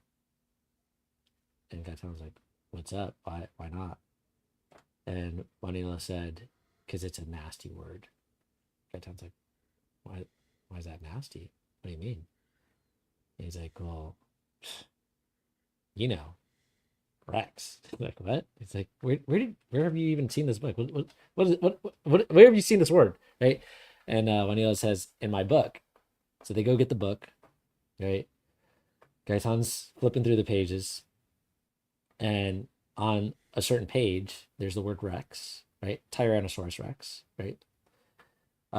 It says Rex, and on that page, there's a dinosaur, and the father of that dinosaur is dead. It's been killed. Right? And so it was just so interesting because Juanilo's reaction to the word, he knew the word. That wasn't the problem. It was that this word was associated with the death of father. And so it was cool because Gaetan was bringing up this point of like, dude, when would I have ever learned that? Like to realize that was what was going on. Even. That word had that connotation for him because he just read the book himself. Like he was like, I didn't even remember this book really, like he was reading it on his own, but to him is like, that's a terrible word. And then it just came up because they have TT, right? And it was so interesting because imagine for the average child, like they would never be able to express that. That would never even come up in conversation. When would you use the word Rex with your child? And then there's this connotation of, that word is nasty. That word implies death of your father. Like all of that. He said he had a 30-minute conversation with him just on that subject. The kid is 4, maybe 5, 4 or 5, 4 years old, 4 years old. And they're able to have a conversation about death of your parents. You know what I mean? Like, yeah. and actually flesh that out and like get to an understanding that's not just an emotional like reaction to something that he saw in a book. Now imagine, I want to take this a step further. Imagine all the kids that are watching things on YouTube. Kids don't watch television anymore, but they watch shit ton of YouTube crazy and Netflix stuff, and all this crazy fucking shit. And they never even get the opportunity to say this word is associated with that because it's happening so fast for them. And all that is just put in them. And it's just, then what? And then when you say a word, the, Judeo-Christian values. Or just the word God. The word God. Oh, this whole fucking thing lights up with inside of them that they don't even know why. Like, Juanilo's super intelligent. He's able to trace back. It was here in this book on this page. I know exactly why this is a problem. The average child cannot even express that they have a poopy in their diaper. And they're 4 years old and they're still shitting their pants. Not anything against 4-year-olds. To be fair, some 80-year-olds. But I'm saying like the parents are not supporting them to even understand or express that, and they're stunting their child. This is why this is so important. Everything that we're sharing today, and every time that we do this podcast, and every time that we have like a meeting or anything like that. Why it's so important that everybody needs to know about this, about what we're talking about right now, and about using the tools, because it's getting worse out there. Christine sends me tons of videos of teachers who have been in for a long time, teachers who've only been in for a short time. And all of them are saying the same thing. Like, I have never seen anything like this. Never seen anything like this. I cannot communicate with these children. I have no hope for the future. That's what they're saying. That's what teachers en masse are saying this, right? En masse for my French speakers. Not in mass. En masse. Not when they're in mass. In mass. They go to mass and they say to the priest, I've never seen anything like this. And the priest says, it's all part of God's plan. That's what he says. Yeah. And actually, it is. And they're saying the war is part of God's plan. It is. They're saying it's part of God's plan. This It is in is. the book. He wrote it. It's his words. Because it's the system's plan, actually. It is part of the system's plan to dumb down your children, the next generation, and just continue on. Because this, if you can think, if you can see clearly, and you can express clearly, and you're not fucking traumatized to the point where you can't even stand up and pee standing up, then it's really obvious Transgender men. This can't sustain. This cannot sustain. It's not possible. Everybody can see that. Unless we dumb everybody down to the point where the God say I gotta go over there and bomb them. Money. God said I got to go there to get money. God said the money is in the Iran over there for the money. They're like, hold on. They're like, God wants you to go to the war to get money. And you're like, no, God no say that. And they look at their dollar bill. It says, in God we trust. They're like, oh, okay, I guess you're right. Oh, God say don't go there. It does say that on the money. Okay, everybody, we going. I don't know if you're retarded or Cuban. Mitch didn't like that. He didn't like that at really all. funny. It was very funny. Mitch is like, my face is on this stream with you. I'm here to prevent that from happening, Drake, but that was very fucking funny. Because it's... All right, anyway. Yeah. That's today's stream. I like when you were like, why would you ever be using the word Rex with your child? And I'm like, Caius is like, Rex is my middle name. Literally. I'm glad that Guys, Gaitan's sorting that out, so eventually Caius and Juanila can be friends. Good. Yes. Exactly. Exactly. Juanila's gonna be like, whoa! They put that in your name? Hey, and actually, if you think about it, though, what did Oedipus Rex do? Oedipus Rex, right? Exactly. So that's kind of weird that they would the irresponsibility to put that picture in that book that a kid's gonna read and not give any context to why is the dinosaur's father dead? Like, why? Yeah. Why would they use that picture? Yeah. Dude, I have a lot more actually. Like, Cam, invite me on your stream sometime. I will, because I have a lot to go into about like all sorts of topics that you'll like. Your viewers would love. Hey, I had somebody on the stream last night saying they were a fan of OAE. I was like, dude, there's a fan out there? That's crazy. Who's? I was like, what's your name? And they're like, oh, I'm just a random fan. I'm like, okay. Their username is OAE fan. It was your kids. It's Owen Modest. It was Seneca. It was like an alt account. Katie asked if you're allowed to stay up late. That's a great question, Katie. You can't handle it, dude. I don't know. That's a great question, actually. Someday, I'll ask my wife. Drake, you should be the first guest and pave the way for the rest. Yeah, I'll ask my wife. I'm excited for the day a random stranger calls in on the crisis hotline, and Cam just helps. They're like, "What is this cult you're a part of?" I'm like, "Go back to stream number 7, okay? Yeah. Like, we've already handled this point, all right? Yeah. Yeah. Yeah, I can talk. I can definitely talk. I mean, All but right. there's a lot to say. You could go into anything and just talk about it for hours. There's a lot there. All right, guys. Well, we got another meeting coming up here, but that was fun. Great. All right, everyone. Go share the group with people. Leave it in comments everywhere. Bye-bye. Bye. See y'all later. Hit the button. I hit it. Press the button. I hit it. Cam, press the fucking button. Just kidding. Bye.